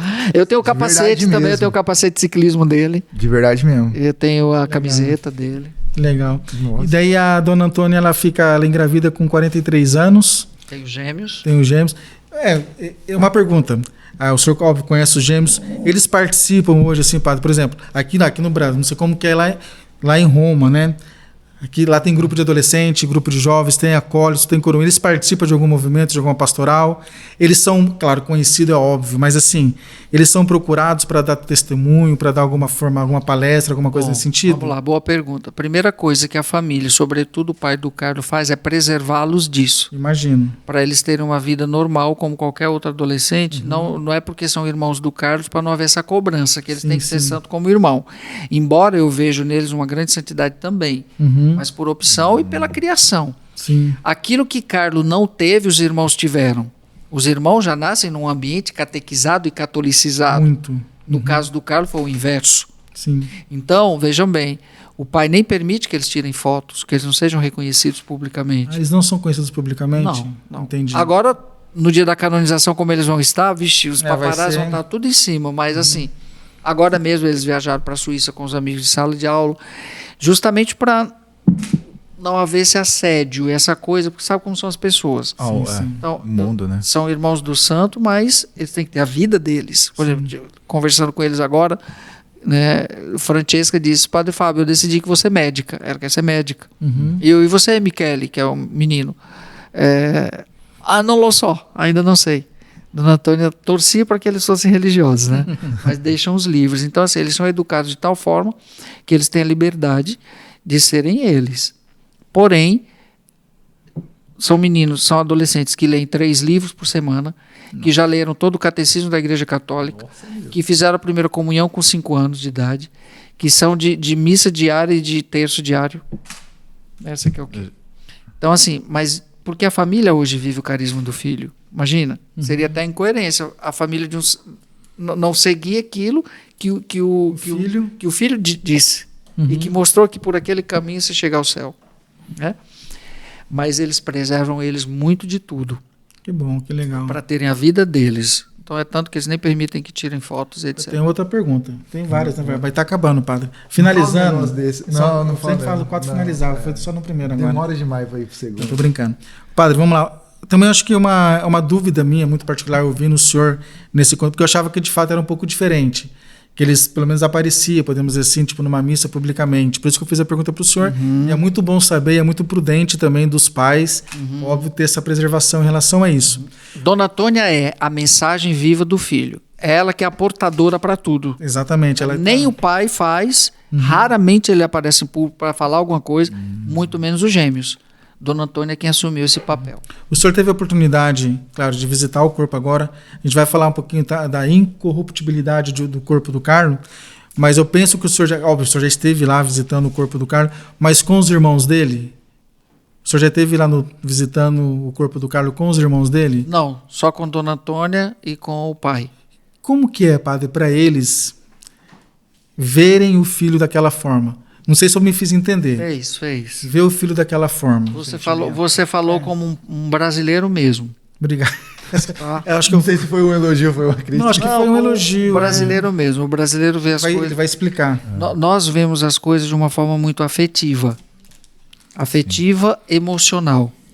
Os italianos veem emocional, mas efetivos, né?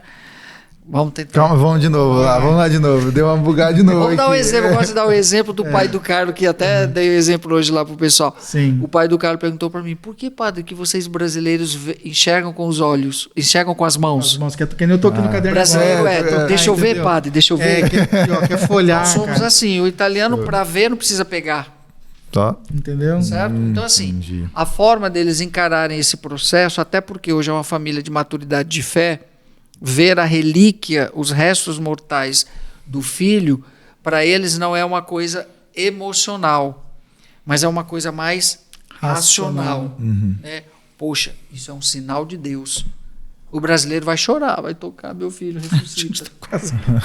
Entendeu? Não é nem mentira. É verdade. Não que ele não tenha sentimento, mas ele vê aquilo num ponto de vista muito mais racional, efetivo. Poxa, Deus, na santidade do Carlos, o preservou intacto. Então, ele não é santo por isso, mas não deixa de ser um sinal. Para nós que não estamos acostumados com esse jeito de ser, achamos que eles são frios. Não é, o pai do Carlos falou, não me interessa ver o corpo do meu filho, o que me interessa é a santidade dele. Então, entre ver o corpo e a santidade, qual é o mais importante? A santidade. Porque o corpo é imanente. Nossa, literalmente, né? A parte espiritual é bem mais elevada. Imagina, claro. Só que nós, filho, muitas vezes não conseguimos fazer isso. Nós, É, por isso que eu tô falando. Por isso que a pergunta foi bem genuína, brasileira mesmo. nós somos Não, sui generis também. Por exemplo, eu vou ter a graça, se Deus quiser, eu vou ter a graça de visitá-lo, o corpo do Carlos. Cara, eu acho que de Chora, coração, se eu vou emociona, chorar, o cara. brasileiro chora. De ver o caderno aqui, a eu dona já tô Antônia com- dava risada. Entendeu? Entendeu? Pode ver o caderno aqui, quase Mas- chorou, cara. Pois é. Verdade, mas é muito... Olha como nós somos, né? É. A manteiga Interessante. derretida mesmo. Essa questão do corpo, padre, que o senhor teve a graça de participar da exumação. Que ano que foi a exumação? E como que foi para o senhor e para a família do... Foi uma surpresa, né? Eu penso que quando fizeram a exumação do corpo ali, né, encontrar como foi encontrado o corpo do Carlos, quanto tempo depois da sua morte, e como que foi para o senhor participar desse momento também da exumação. E se o senhor pudesse, desculpa cortar, antes que eu perca o raciocínio, se o senhor pudesse explicar também os graus de Corruptibilidade. Como que é? Incorruptibilidade. Exatamente. Vamos lá. Que existe. Foi 13 anos depois, né, da sua morte do morte. Carlos. O que nós temos que entender é o seguinte, é que a exumação ela faz parte do processo de canonização. Tá? Todo candidato a santo que está sepultado no cemitério, um dia a postulação, a congregação, a pedir igreja exumação. vai exigir exumação para que aqueles restos mortais que ali estiverem sejam transladados para alguma igreja, porque aí já não pertence mais, vai passar a pertencer à esfera, né, eclesial. Então, ele tem que ser levado para uma igreja, e o bispo local que determina, como o Dom Monsenhor Sorrentino já tinha decidido que ia para o Santuário della Espoliazione.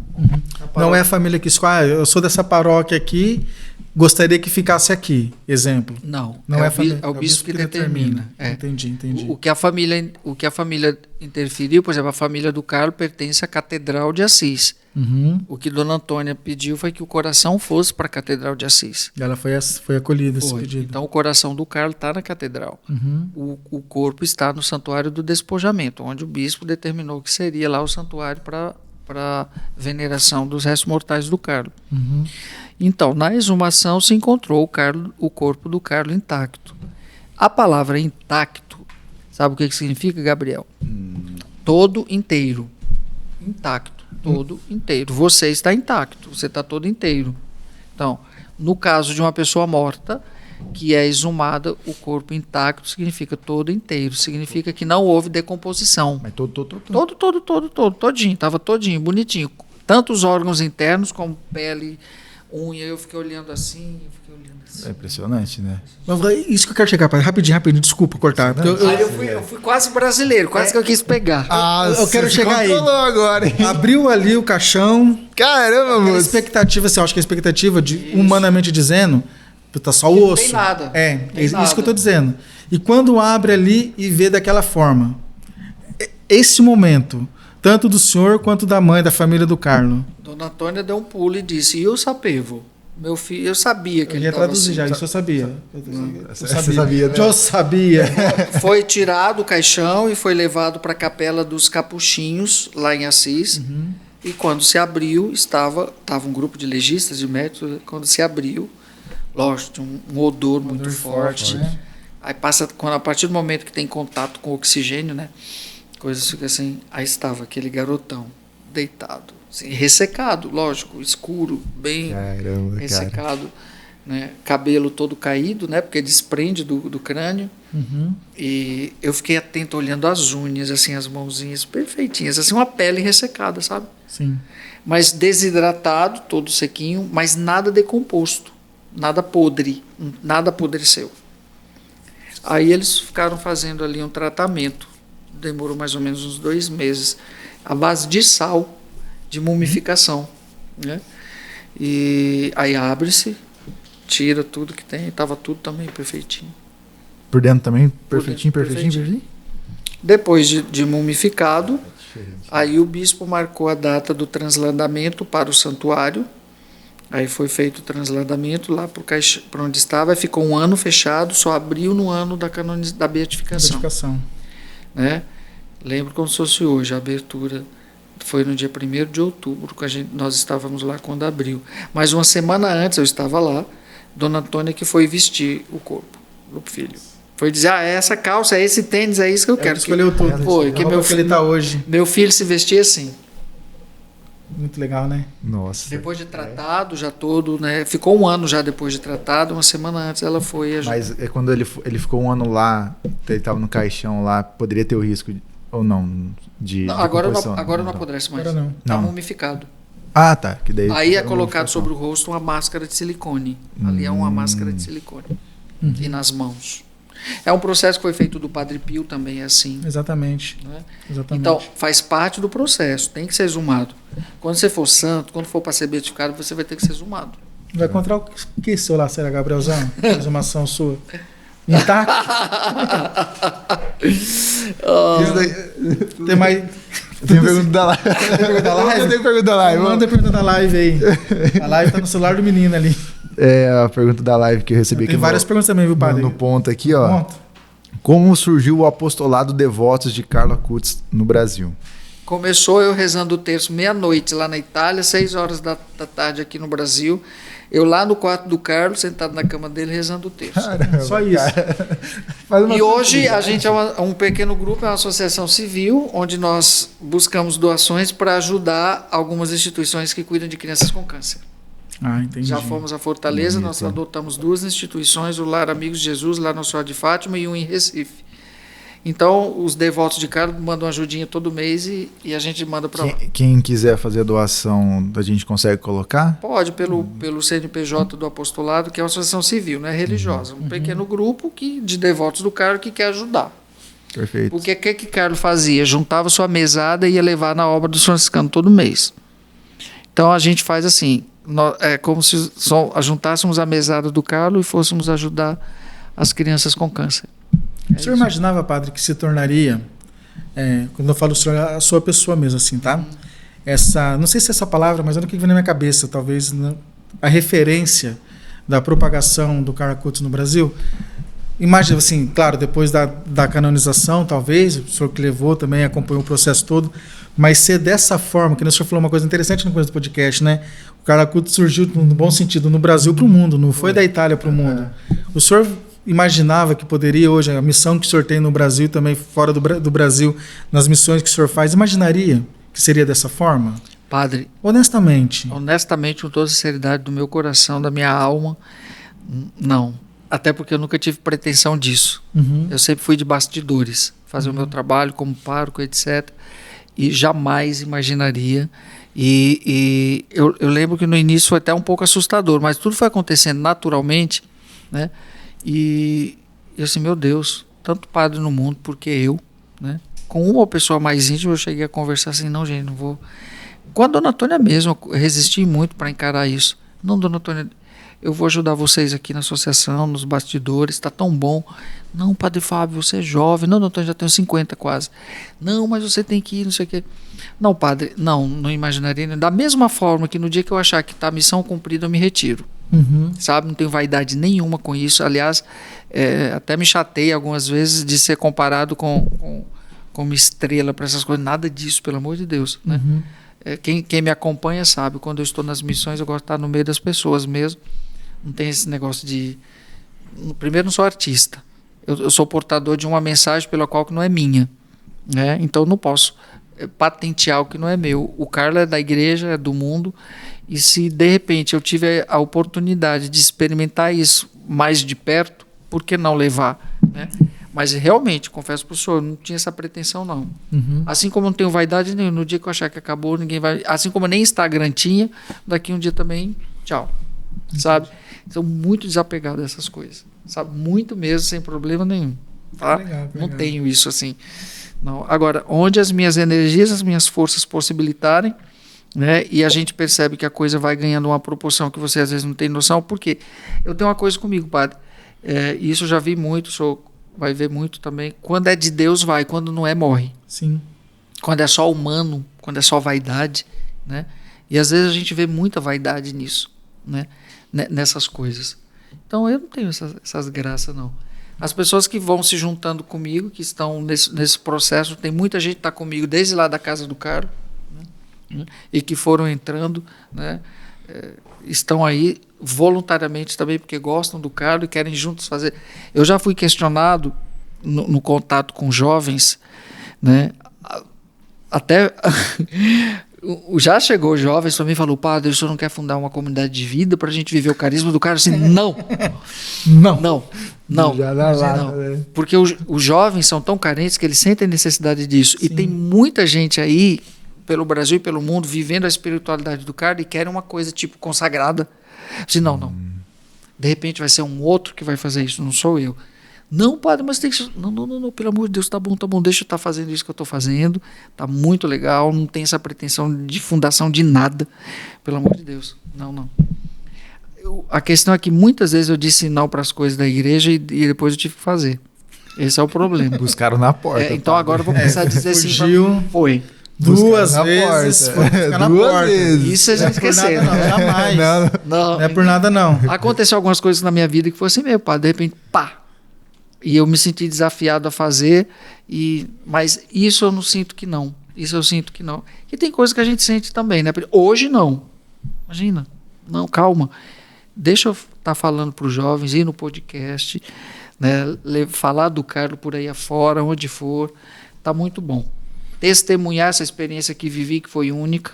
Ninguém viveu, fui eu. Então vamos lá, sem problema. Acho que também o senhor falou uma coisa, uma palavra no qual a gente está vivendo nesse exato momento aqui, podcast. Eu acho que o podcast, de alguma forma, é um meio também, né, padre, de propagar não só a devoção de um santo, mas uma mensagem também muito bonita, né?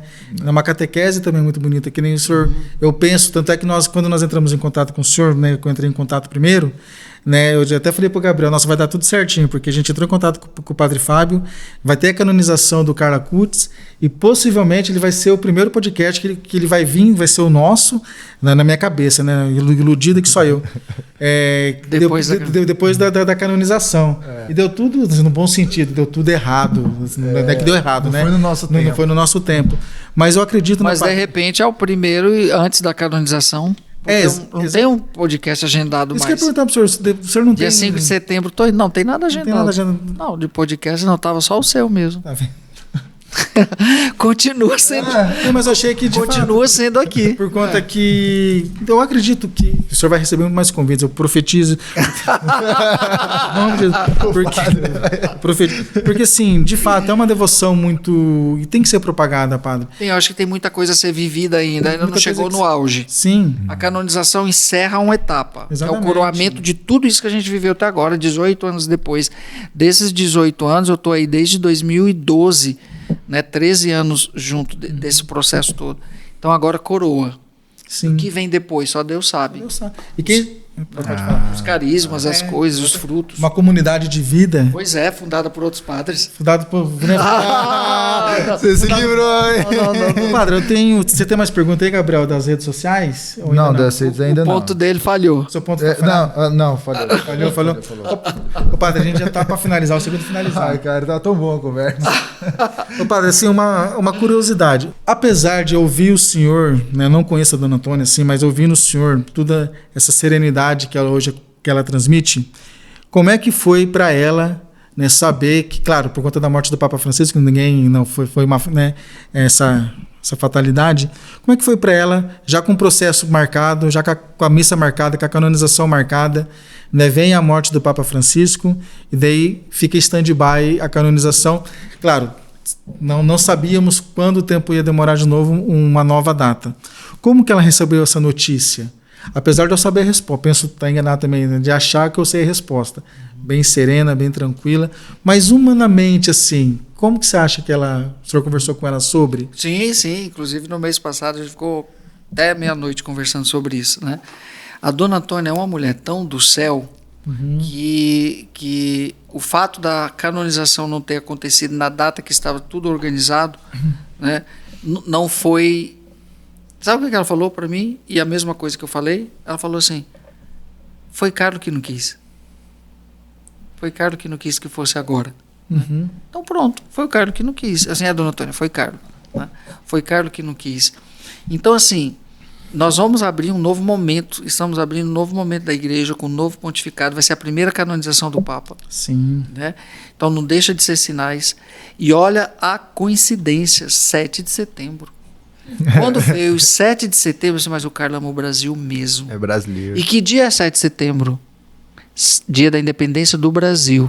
Na minha cabeça, o Brasil está precisando de independência. Não vamos entrar nesse detalhe. Sim. Mas nós somos dependentes de tantas coisas, de tantos males que estão aí. Uma nova independência, Carlos, interceda pela independência do Brasil, sim. De muitos males que aí estão. Né? Então, assim, não é por acaso. Tanta coisa que aproxima o Carlos do Brasil, porque nós estávamos certos que seria 3 de agosto, né? Entendi. Porque 3 de agosto será o encerramento do Jubileu dos Jovens e estava marcado do Frassati. O Papa Francisco tinha marcado a do Carlos 27 de abril, dia encerrando o Jubileu dos Adolescentes, onde eu até pensei que poderia ser Carlos nomeado patrono dos adolescentes por conta do episódio, do momento, porque a igreja não tem padroeiro para os adolescentes, tem para os jovens, São Luís de Gonzaga, sim, mas não tem para os adolescentes ainda.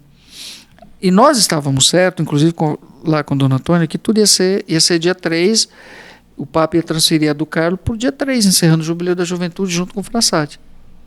E realmente o Papa marcou junto com o Frassati, só que mudou do Frassati também para junto do Carlos e colocou 7 de setembro. Por que isso? Do nada essa mudança. Né? Lógico, Roma ia estar que você não ia conseguir andar de tanto jovem. E se marca o Carlos, outra multidão ia chegar lá, não ia comportar. E dentro desse ano jubilar já estava marcada a canonização do Carlos, então não ia, até dezembro teria que acontecer. Porque ele já é... Não existia possibilidade de ser ano que vem? Não, curiosidade minha. Não, ele já é reconhecido santo. Sim. Só falta oficializar por meio de um decreto de uma missa. Que a missa de canonização é para dizer oficialmente. Mas ele já é reconhecido. Ele já é reconhecido como santo. Já. Só que a igreja tem que oficializar. E quem tem o munus para isso é o Papa. É o Papa, né? E o Leão 14 aí nosso, não, vou canonizar os dois, mas não no dia 3, vai ser 7 de setembro. Tem muito mais a ver 7 de setembro com o Carlos do que com o Frassati. É. Agora, quem tenha talvez também ficado um pouco frustrado foi a família e o povo do Frassati. Porque estava tudo certo para o 3 de agosto. E o Papa jogou os dois por 7 de setembro. Né? Mas interessante. Olha só, quando eu fiquei sabendo, quando saiu a notícia, 7 de setembro, eu confesso que não me passou pela cabeça. Claro, eu sei que é a data da independência, mas essa relação, para mim, 7 de setembro, ok, 7 de setembro. Mas agora, mais uma vez, no começo do podcast, na hora que o senhor disse que o Carlos é muito mais brasileiro, mundialmente, mas saiu aqui do Brasil, e fazendo essa relação, cara, que top, velho. Não, pensei na hora, o 7 de setembro. Sim, exatamente. Gente, só o 7 de setembro o Brasil. Que o Brasil precisa. Eu nem é um feriado para o Brasil, vai dar para os brasileiros irem, embora é domingo, mas o pessoal se organiza. O senhor estará lá, né, Padre? Já, graça de Deus. Dia 5 e celebrando com o Papa. Isso que eu ia perguntar. Estou só esperando a credencial para isso. Sabe, exatamente, isso que eu ia perguntar. Uma pergunta bem genuína. Papa? Tem mais ou menos a ideia de quantos padres... Vamos supor, eu sou padre, eu vou lá, só que tem que ter credencial. Não posso chegar lá do nada e querer celebrar, né? Isso você tem que se inscrever antes. Pelo site do Vaticano, aí você recebe a credencial para celebrar no dia. Mas o senhor que acompanhou, sobretudo, o processo de beatificação. Uma pergunta bem boba também. Digamos lá, vai estar aqui o Papa, os cardeais, os bispos e os padres, beleza. O senhor, por ter participado, o senhor vai estar mais próximo? Junto com os padres, como todo mundo, não existe padre, diferença. não, cadê o Papa não Leão? tinha- O Papa. Hierarquicamente, Não, eu sei que não, mas... bonitinho distribuído. Na, Não. na beatificação também, eu estava lá em cima. Bom, na beatificação eu estava quase do lado do cardeal. Não, tinha que fazer lá a oração junto com a Ari. Mas como é na Praça de São Pedro, né? Na Praça de São Pedro, Sim. então é muito padres do mundo inteiro. Você consegue ir? Sim, Financeiramente, talvez não. Meu coração vai estar lá. Financeiramente, Mas consegue. pode. Não, pode. Tranquilamente, lógico. Sim. Fala pro povo fazer uma vaquinha pra mandar Rapaz, o padre pra lá. Pois é, dá tempo ainda. aí Não você dá, vai- dia 8 de setembro eu vou estar no retiro do clero, lá em Aparecido do Norte. Já não vai dar não, padre. Desculpa. Não, mas a canonização é um grande retiro, está liberado. Tá liberado. Liberado. Mas eu vou estar lá em novembro. Eu falei pro senhor em off, Isso aí né? você vai em Assis, já vai ver o São Carlos Acutis, ótimo. Vamos lá também, padre. O senhor me apresenta daí a dona Antônia. Pois família é, meu deles. filho. Em novembro ela está lá mesmo em Assis. Vamos Que é lá. a época que os meninos estão estudando, o ano letivo começa em outubro. Eles não moram, o senhor falou em off, Assis em Roma fica 2 horas de trem. Não, eles moram em Assis. Moram em Assis, mas Em Assis em Roma dá 2 horas 2 horas de trem. 2 horas de trem, né? De trem. De trem não é tão longe. né? Até antes, menos de 2 horas. Ó, Tem mais pergunta aí, Gabriel? recebi no ponto. Mudou o ponto, que esse aqui falhou pra esse. Vai lá. Pergunta da live. Mesmo sendo jovem, Carlo buscava a santidade no dia a dia. Quais atitudes simples podemos tomar para seguir esse exemplo? Boa pergunta. Quem fez, obrigado. Quem fez, muito Pois é. obrigado. Foi a Ju que fez. Tudo na vida é uma tomada de consciência, né? O que falta muitas vezes nos nossos jovens é essa tomada de consciência que o Carlo teve.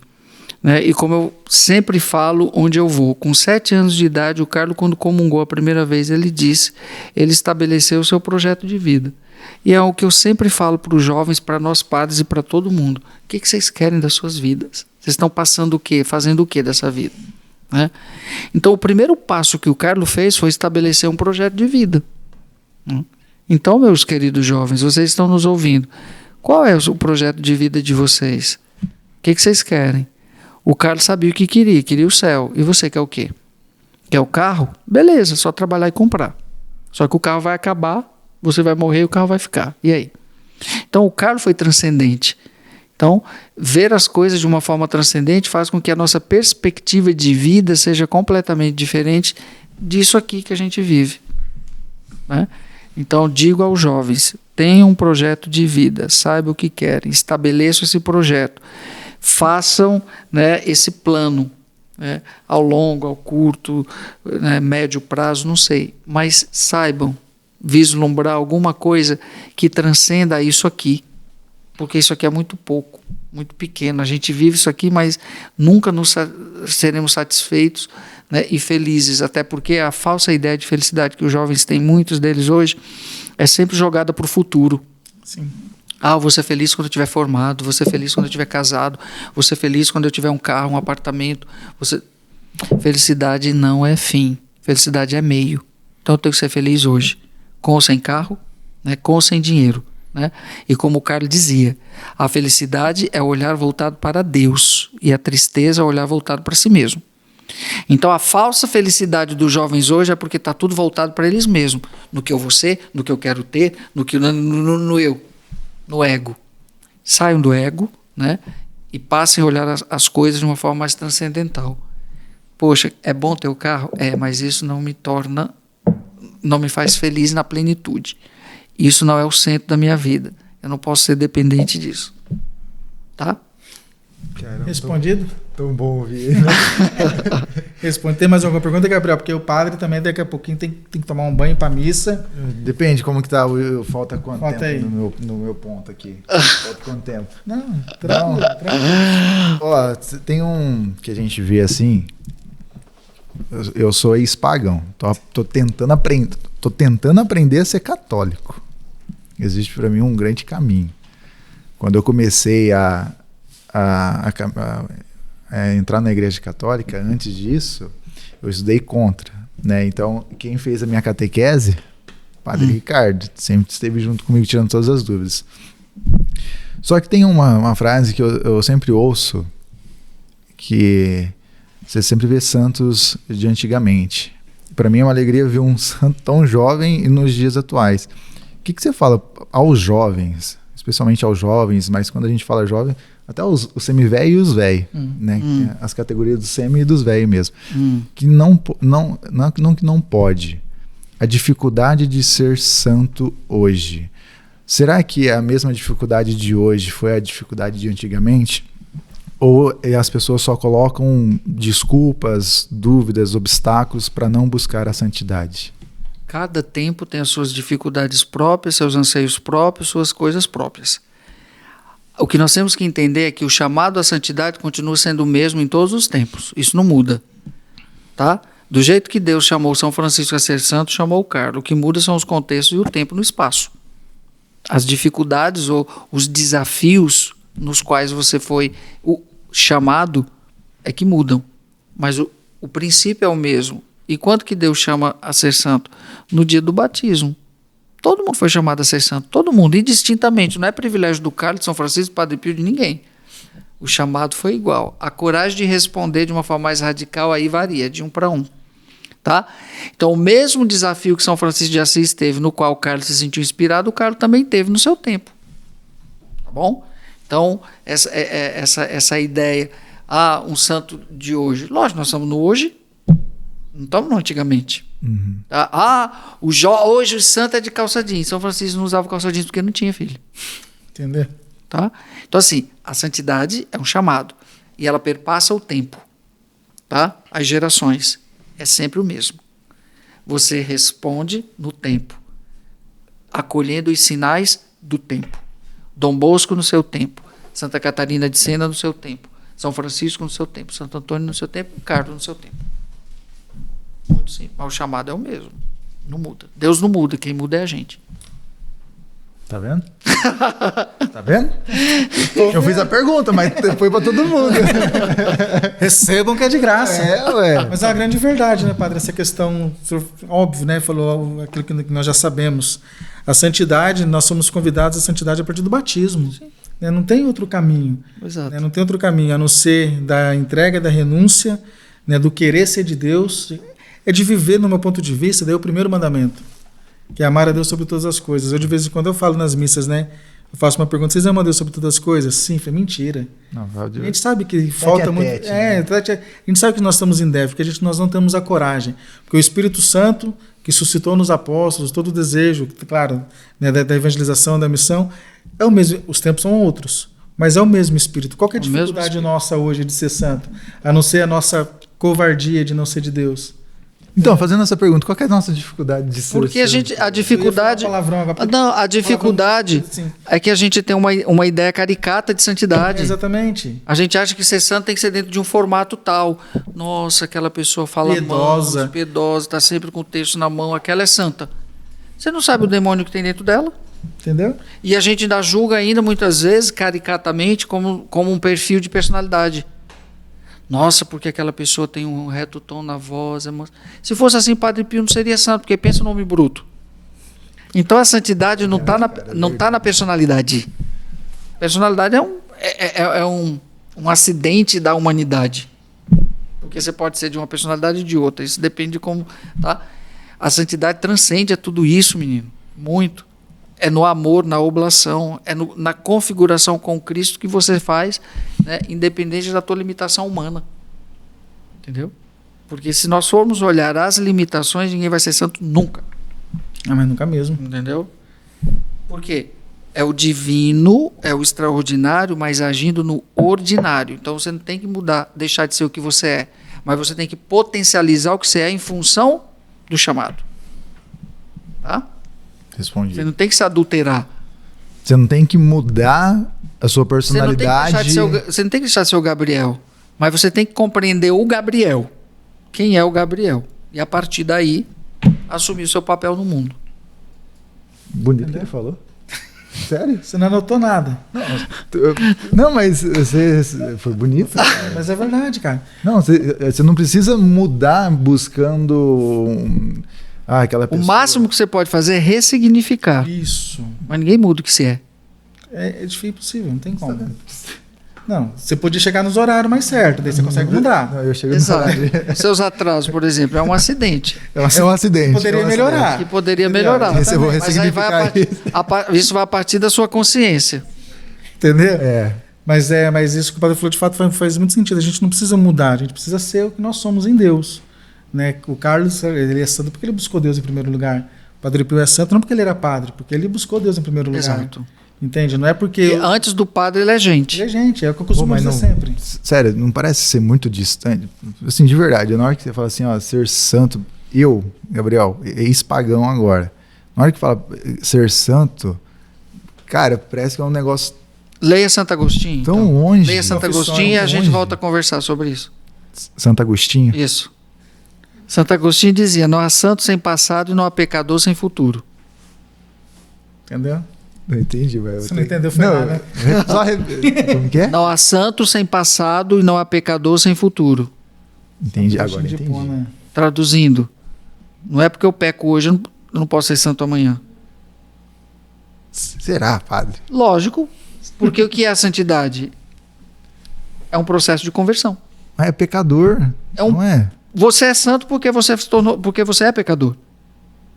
Porque você conseguiu vencer o pecado num processo de conversão. Por isso você se santificou. Mas não é o cara, na hora que ele é santo, assim, não é porque ele está sem pecado? Não. Porque ele tinha pecado. Por isso que ele ficou santo. É que o processo de santificação vem depois da morte. Somos nós que reconhecemos ele santo. As virtudes de um santo, porque depois da morte, não é em vida, que ninguém é santo. Ó a ideia caricata de santidade. Entendeu? Exatamente. Mas é muito interessante a sua pergunta, o seu questionamento. É um questionamento de verdade, muito interessante, porque tem muita gente que tem esse... Tem muita gente puritana e escrupulosa. Os escrupulosos, meu Deus, ninguém vai ser santo nunca. Tudo é pecado. Tudo é pecado. Que se olha não com o olhar da misericórdia de Deus, se olha com o olhar do seu próprio pecado. Pessoa escrupulosa. Entendeu? Isso é bíblico. É santo não é aquele que nunca pecou, é aquele que tem a dignidade de se levantar. Isso, de conversão. E a confissão está na onde? Exato. Você entende? Para que servem os sinais dos sacramentos? Porque ele só virou santo depois da morte, enquanto vida... Ele lutou. Quem vai dizer que ele é santo é a igreja, não foi o Carlos que disse que ele era santo. Entendeu? Ele fez o caminho dele, nós que vimos... Nossa, isso muda muita coisa na minha cabeça. Que bom. Que bom. Que bom que você vai ser santo agora. Chegando no horário. Eu tenho santo do atraso? Não, né? Nada a ver. Gabriel, mais alguma pergunta para nós finalizarmos agora de forma definitiva? Tão bom conversar. Ô padre, vamos lá então. Agora... Faz um convite para ele vir a segunda vez. A segunda já está mais do que convidado. Parece que vou voltar, meu filho, depois desse banquete italiano de hoje. Nossa. O senhor não viu a janta ainda. Estamos guardando surpresa. Dona Ilza, cadê? Onde que eu olho? Aí realmente a santidade vai estar longe de mim, porque existe um pecado chamado gula. E era o pecado do Carlos maior, era da gula. Ele comia bem, padre? Ele sofria muito. De comer muito? Não vou encerrar, mas não, vou continuar conversando. Ele tinha consciência do pecado, da tendência ao pecado da gula que ele tinha. Tá? O santo pecava também. Que doido, né, cara? Ele é santo e ele era pecador na vida, meu. Que doido. O Gabriel tá indignado. Cara. Que legal. Não, eu achava que para ser... Mas aí ele buscou um autodomínio. Esse é o processo. Eu tenho que ter um autodomínio sobre a vontade. Não a vontade de mandar em mim. Entendi.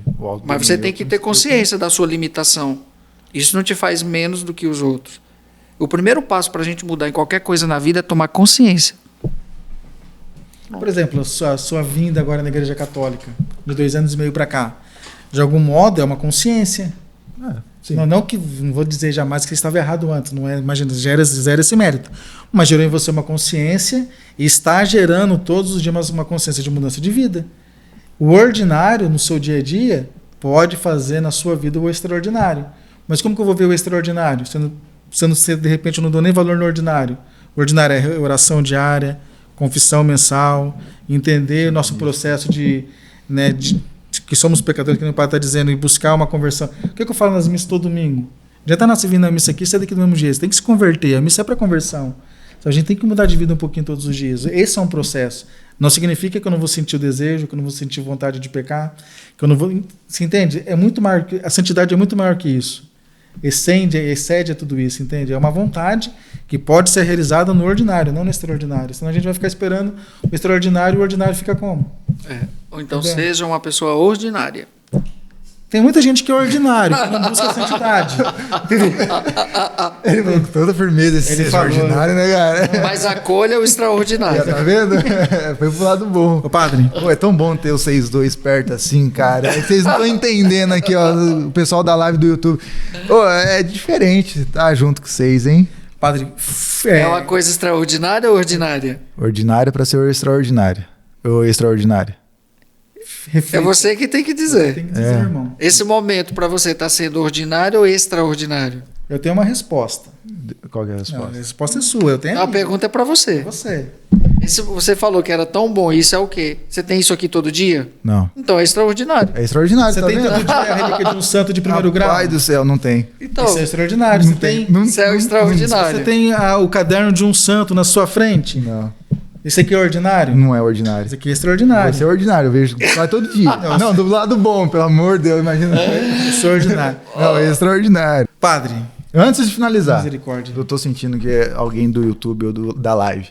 Eu acho que a pessoa ela tem a vontade de ser santo, está no caminho, está caindo no pecado e não tem forças de voltar. O que você fala para jovens, velhos, semi-velho, pro pessoal? Como que é semi-velho? Explica aí, o semi-velho. Ô, padre, a semi-velho é dele. Semi-velho eu pego pra mim. Depois eu faço a pergunta de novo. Só vou dar um exemplo, não é nada pessoal aqui. Na minha concepção, semi-velho é uma pessoa que está beirando uns 55, 60 anos. No seu caso, tô no semi. Semi-velho. É que eu não queria ofender assim. Tô no semi. Gente, veja bem, meu querido. Olha, é aquilo que falamos. A primeira coisa é a consciência. Veja bem, o pecado vai estar sempre aqui, mas a decisão de fazer vai ser sempre sua. É uma questão de decisão. Não tem o que discutir. É uma questão de decisão. Quero ser santo, mas tô aqui. Então, meu filho, decida. Sai do muro. O que você quer? Quero ser santo. Então, dentro do processo de santidade, você vai ter que renunciar a isso. Para um bem maior. Caiu, pegou. Por isso é o pecado, a pessoa pegou. Sim. Não consegue voltar. Como que não consegue voltar? Só se não quiser. A vergonha, sabe? A vergonha do pecado, a vergonha Que bom, se ela teve vergonha e ficou constrangida, é um passo para ela buscar a reconciliação com Deus. Para isso existe a confissão. Isso a gente chama na confissão de arrependimento. Ato de contrição. Verdadeira, né? O pior é quando ela não se constrange. Entendeu? Quando aquilo já nela... A contrição na confissão é a vergonha do pecado cometido. É um dos passos do arrependimento. Quando as pessoas têm os pecados de estimação, é um perigo. Pecado de estimação. A primeira vez que eu ouvi isso, eu fiquei assim, o que é um pecado de estimação? É quando eu acostumo com a carrega. mentira, quando eu acostumo com a hipocrisia, quando eu acostumo com certas coisas que para mim, não, na minha consciência ficou lá. Isso não é mais pecado, é normal.